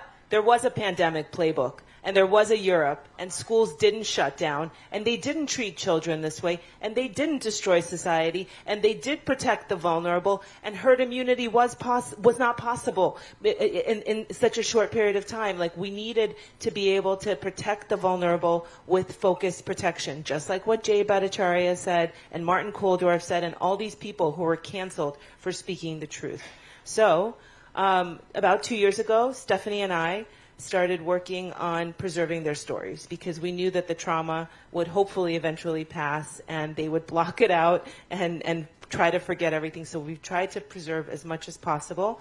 It's a work in progress. We're hoping to release the first hour of the documentary in March, before March, I guess. We've been in editing. Our very last interview was today with the great Tiffany Justice. We finally had her in New York. Anyway, without further ado, here's the documentary. If you at all feel, like you want to support it, it is a grassroots effort, and we are a grassroots organization, no dark money, although we're open to it. Yeah. So this is 15 days. So great. So we're going to leave the stage, and then we're going to bring the panelists back up after the trailer for some questions. We've, gone long tonight a little bit on the panels, but I think it was really important to hear from everyone. So a big round of applause for our panelists.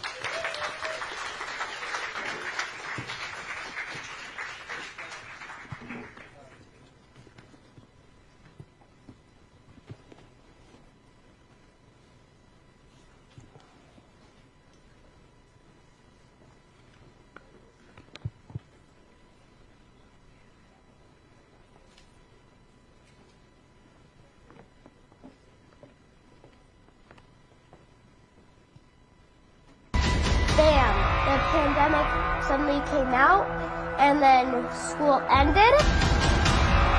Within that 2-week window, everything went from normal and open to completely shut down. We didn't have anything for a while. The constant thought of your grades sucking. You feel boxed in. 15 days of school had become 25 months. My initial reaction was, okay, we're going to fire the school board. The National Teachers Union were driving these policies. My job is to clear the obstacles.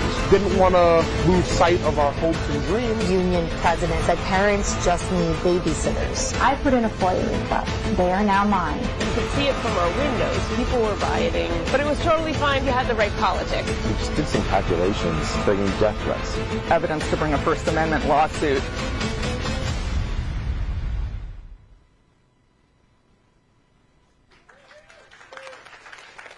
Really, really powerful stuff. So I have we have an amazing team at Moms for Liberty. Our national team has been here getting ready for this town hall. We're so thankful for them helping and setting this up. And so we're going to have some microphones in the audience. Panelists, I'm going to invite you to come up on stage. Gentlemen, if you could grab an extra stool if you can and put that up there. And we're going to have all of the panelists come up and answer your questions. And so if you have a question, if you just want to raise your hand, and you can ask any of the panelists a question. I ask you this. We said all viewpoints are welcome this evening, and they absolutely are welcome, but I ask you to be respectful in the way that you engage, and if you're not respectful, we will ask you to leave. So does everybody have a microphone? We good? So when parents were concerned about what was happening in their kids' education and they came to school boards, their mics were shut off. And so Tina and I looked at each other and we said, let's give parents a voice. And so tonight we want to hear from you. If you're a parent, if you're a community member, you have a question, raise your hand and the mic will come to you.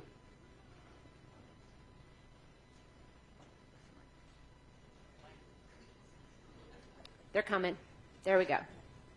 Hello, sir. Hi, my name is Brian. I'm a New York City school parent. If you're a parent, raise your hand for New York City school. Okay, it's about 30% of the room, not many. I thank you guys for coming. I really didn't know much about you guys, and I wanted to hear what you had to say. And I have to say, over 2 hours you guys didn't talk once about curriculums. And so what I would love to know from you guys, instead of the anti-trans, anti-vax nonsense, which it all is, it's a small, it doesn't matter. Let me finish what I'm saying, please. I thought all viewpoints were welcome. No, you have the microphone. Reading, writing, arithmetic. What are your plans for the curriculums? Because I would love to know what you think are wrong with the current curriculums and how we're going to change them. Because you haven't said anything about it in 2 hours. You wasted 2 hours in front of New York So can you parents. just define, I'm happy to let someone answer the Tiffany, question. can I go ahead, please. Let's just correct the record for 1 second. I spoke twice on this panel, and the second time that I spoke, I mentioned that New York had used the Lucy Calkins Reading and Writing Workshop, which, by the way, is a failed literacy curriculum that is not only in New York, but I was, long and random story, but in Bogota, Colombia, at a school a few years ago, and they were using the Lucy Calkins Reading and Writing Workshop curriculum in Bogota, Colombia. That is a curriculum that has been used, that is a failed curriculum, and I mentioned, and I could see the heads nodding of people who knew what I was talking about, that had what was called 3Qing, but I refer to it as guesswork, because that's what it is for folks who know literacy, and we recently transitioned out of that in New York. I cited that as a positive thing that was going on in New York City schools. Chancellor Banks has moved to 3 different literacy curriculums, one of which is Wit and Wisdom, that will be used in my district and many of the other districts. I explicitly referenced what I thought was a failed curriculum and the fact that we're no longer using it in the literacy context being a positive thing. So let's correct the record. There was talk of policy coming up here. Actually, lots of people know what it is, including parent leaders. So I will tell you, literacy curriculum. Thank you for your question. Thank you. Literacy curriculum that is science of reading based, that is phonics based, and that has been proven success. Other states like Tennessee and other states have done a very good job recently, with much less money per capita per kid, of improving their literacy outcomes. But we can agree or disagree about whether this particular curriculum is good or about what the path forward is for New York City schools. You just said that we didn't mention it, and I'm correcting the record because we did. I'd like to add that many of us had talked about merit and basic reading, writing, and arithmetic. I think we all know what that is. We know what that is. And so the problem is the teachers have to teach that. Okay, next.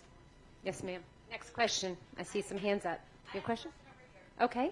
So my name is Sunny Moon. I have a son in public schools. He's at Stuyvesant. I previously served on CEC District 2. And this is what I want to know. You talk about how parents should have the right to raise their children. Wonderful. You can raise your children any way you like. Who gives you the right if my child... And also, Maude, I have to say what you said about that former student who mentioned that she was queer, and you quipped, "Oh, that just means she can't get a boyfriend." That is, you are in charge of the education of all these students. That was so unnecessary and spiteful. And all I can think is, like, my question is, why, if my family has different views on transgender kids or whatever, why are you telling me how to raise my kid? If you want to raise your kids to believe that there's no such thing as transgender kids, that's totally fine. But why are you dictating? Let's let him answer the question. So you've asked your question. No. You've asked your question. Now we're going to let some people answer. I have a response, but I don't want to talk about Thing, Charles, and then I go. Yeah, it was a little bit of a joke, but I'll say 2 things about it. It is a joke, but I'll tell you what. I personally believe that what's sometimes called queer ideology, or what is the LGBTQ, movement, is deeply, deeply homophobic. And I think that telling children who express non-conforming, you can't find a lesbian in K through 12 school anymore. Kids that when I was in high school were gay and were building gay, straight alliances, those kids are now queer or bisexual or trans or something else. And I think that there's a deep homophobia in that. I also think there's a sort of weird homophobia in straight kids calling themselves queer because somehow you have to be in the LGBTQ umbrella. I said it as a quip, but I mean it as a deeply serious thing. Gay children exist, and telling gay kids that there's something wrong with their body that needs to be fixed and that there's something internal in them is grossly homophobic, and I'm opposed to it, and I'll fight against it. And now I want to quickly answer a question because she made a really important point. And she's right in the sense that you should be able to do what you want to do with your kid, and she should be able to do what she wants with her kids.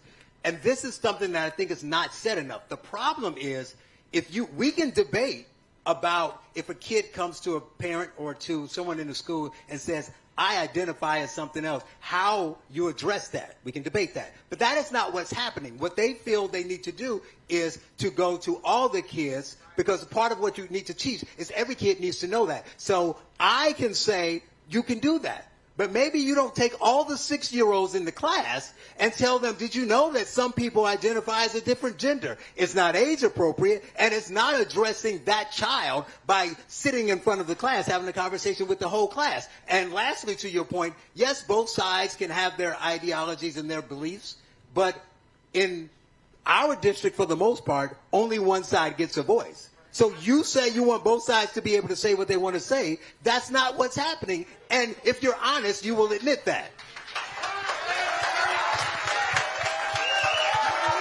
Back. Next question. Next question.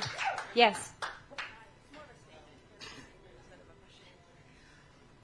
Hello. Hi, guys. I'm Amaya Perez. I'm the chapter leader of Gays Against Groomers New York. Thanks. For those who know, thank you. For those who don't know, we are a coalition of LGBTQ people fighting against the indoctrination, sexualization, and medicalization of kids.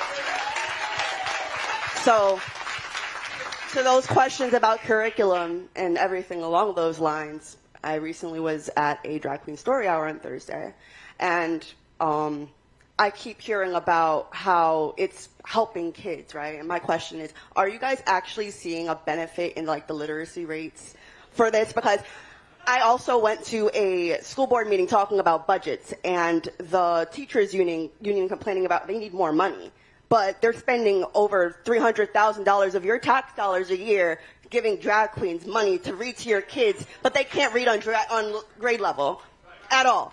So my question is, what are you actually seeing anything positive happening from any of this when it comes to Drag Queen Story Hour? Drag Queen Story Hour is wild. There's a white paper written about it. One of the people that wrote it is a drag queen named Lil Miss Hot Mess. No joke. Lil apostrophe. And they talk about wanting to leave glitter in the carpet. They want to give children a different way of being and knowing to be.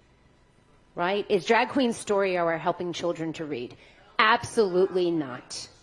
And nobody had a problem with drag queens when it was an adult thing that adults went to go do. But when you come in the kindergarten classroom and you have your fake boobs out and you want to sit in the carpet with our kids, maybe not appropriate. Next question. Hi. Nope. Hi. Just want to make sure it's cool. All right. Hi, my name is Laree. I'm a public school parent. I served in the school leadership team, PTA, have been a part of education formats for a really long time advocating for children from my community.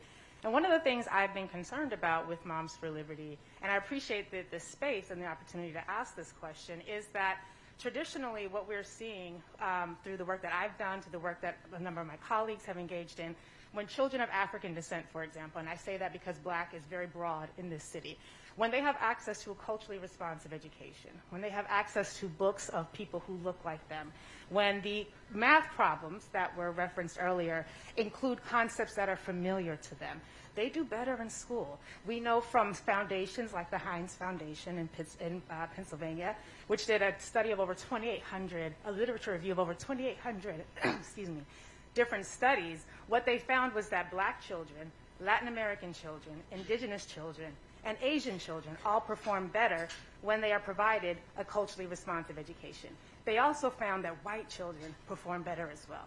So my question for you is, after the book bans and the removal of information, access to materials, culturally based materials, curriculum materials, when those are removed from the schools, and it has a deleterious effect on the learning of these children who have traditionally suffered from an education that excluded them and where they were not visible, how do you respond to the black parents, the Latin American parents, the Asian parents who are not on the stage and who are very concerned that... Yeah, I'll answer your question for a second, just starting with Moms for Liberty.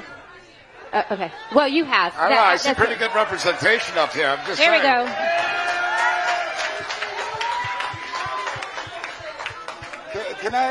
Can I just say, I just want to say something real quick. When we look at the United States of America and we're saying that every single different cultural group has to have a cultural education that matches either their skin color or their ethnicity or their potential gender, we're not a country anymore at that point. There is something that does unite us. Yes, we have to teach about all cultures. We understand that. We get that. We go to any education center. We go to any shopping mall. We see the diversity of the United States. Okay. Nick, may Charles, specific groups of Nicholas, people. I'm going to let Charles speak about this because we're talking. You're a New York City schools parent. You're active in the schools. Charles is also a New York City schools parent. He represents. He's also black. And he's also black. Thank you. He's also black. So Charles, please. Are you going to let me finish? You asked the question. Can I finish? Your stats are flawed. Number one. Number two, all blacks are not the same. You said African descent yourself because all blacks aren't the same. Exactly. So black Americans who are born here, who don't have direct ties to Africa, are American, as Nick says. So the problem with the culturally relevant teaching.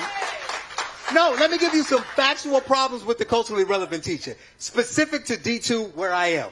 So who's going to teach that curriculum? So who are the teachers? Who are the teachers in D2?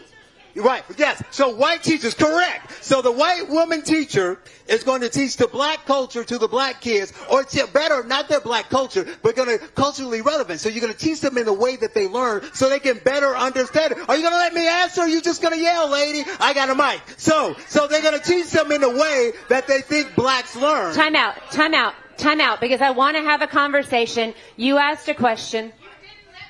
Ma'am, you asked a question. Do you want to hear the answer or not? And if you let the gentleman talk, here's what we're going to do. We're going to calm the whole thing down. Differently. Okay, I'm not a racist. Enough, please. So, Tiffany? No. Time out. No more yelling. We are not here to yell. We are here to have a conversation. So I'm going to let Charles answer the question. You asked the question. We're going to let Charles answer the question because he is our guest here and you are our guest here. And I want everyone to be respectful of each other. Charles, please. Blacks don't learn differently. It is true that some may learn better if someone looks like them. It's like the action that you need to, a black kid won't want to be a doctor unless he sees a black doctor. So I always question, how did all my generation and the generation before me become successful and they were able to be literate and numerate, and now somehow the new generation of blacks can't learn unless people look like them. And to that fact, even if you're right, let's tell some truth. Why do most black kids not have black teachers? Because of the racist move of integration, the do-good benevolence of benevolent whites who wanted to help blacks. I grew up in Gary, Indiana. It's a predominantly black town. We had black teachers, right? When you bust the black kids to the white school because the white schools are better, those black teachers lose their jobs. You think the white school needs more teachers? Going to hire them? Yeah, record. You think the black schools are going to need those, the white schools are going to need those extra teachers and hire them to teach the kids that look like them? No, those black teachers who the black professionals and adults who look like them lose their jobs. The black kid goes to the quote-unquote better school, which is whites, and then we have white kids trying to teach it. And the way it happens, it might be good in theory, but in practice what happened with my kid was they had an MLK lesson. He was in first grade, and he came home, and I asked him to turn the light off, and he said, why? Because I got brown skin and I can be a slave?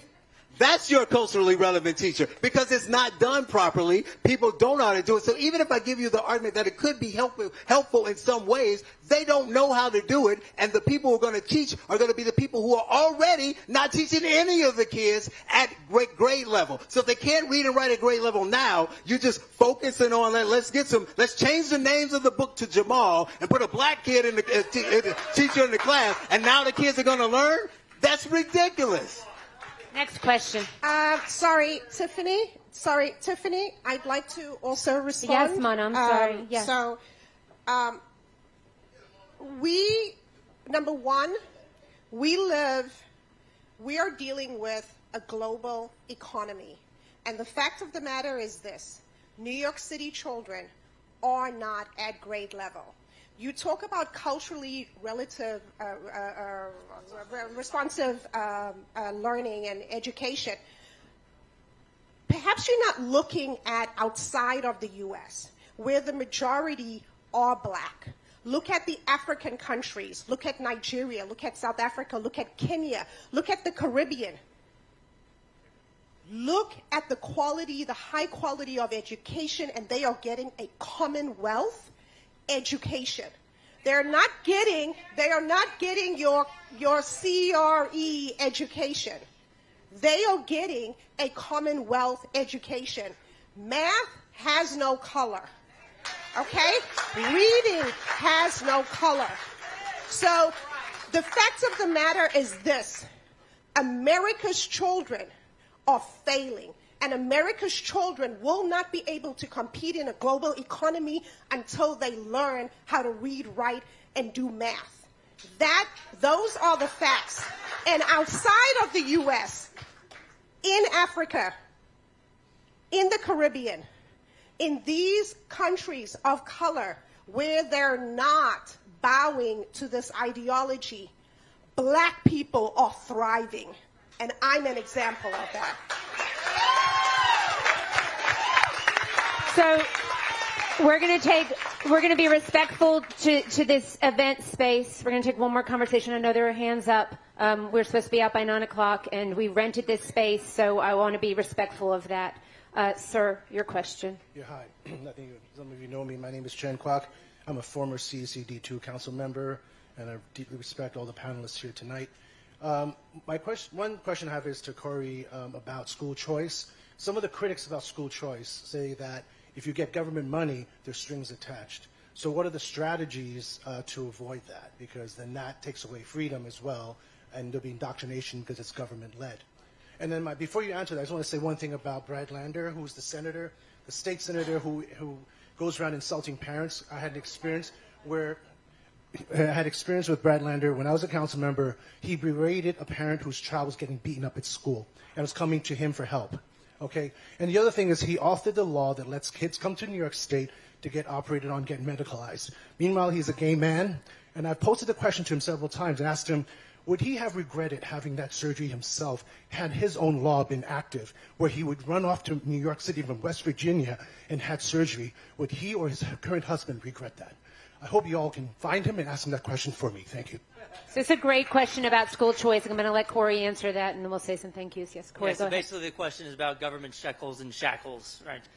So Thomas Sowell once famously said there are no solutions, only trade-offs. Basically, there's no perfect solution, but school choice is the best option we have in front of us. This argument makes perfect the enemy of the good. We already have millions of children across the country stuck in government-run schools where they're learning that big government solutions are the best policy to go forward. So if you have more kids going through the government-run school system today, they'll be more likely to vote to regulate private and home education tomorrow. School choice reduces the likelihood of that happening in at least 3 ways. One, you have an escape valve. At least you have some families that can go to schools that are aligned with their values. Maybe they'll be less likely to indoctrinate kids with big government ideology. And so they'll be less likely to vote to regulate private and home education out of existence tomorrow. Two, politics is all about coalition building. Politicians respond to power and organized interest groups. If you have more families benefiting from private and home education through school choice, you have a broader coalition to fight back against authoritarian overreach in the future. 3, if you have more people benefiting from private and home education through school choice, you make the concept more mainstream. If it's more mainstream, the rest of society will be less likely to think of it as some icky thing that only a few people are doing in the corner, and they'll be less likely to call to regulate it in the future as well. I've also heard arguments that this is a way for Democrats and the left to infiltrate the private schools and to inject CRT into private schools too. But if the Democrats are actually, if that's their secret plot, well, then why do they all vote against it? And then Randy Weingarten, who we mentioned too many times tonight, have made the same argument about school choice regulating the private schools.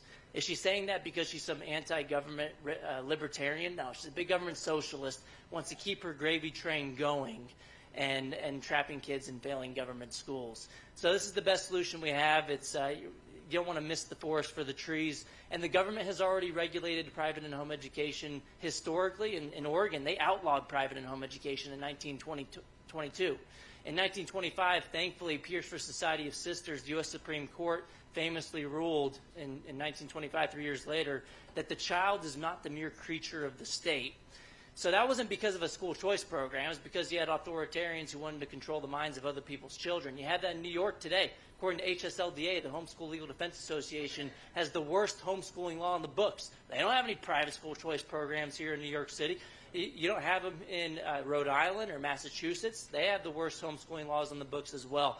But if you look at other states that have more education freedom in the form of school choice, they also have more homeschool freedom. You look at Iowa, Oklahoma, Ohio just deregulated homeschooling while they went universal on school choice last year. So the best tool we have to fight against authoritarians in the future is to empower parents today, because politics is all about organized interest. So let me remind you in closing that Moms for Liberty believes that every parent has the fundamental right to direct the upbringing of their child. That's their education, their medical care, their morality, their religion. Go to momsforliberty.org. Learn more about our organization. Talk to our moms. Get involved. Start a chapter. If you can donate, donate. We have a country to save, and our children are counting on us. Thank you for joining us.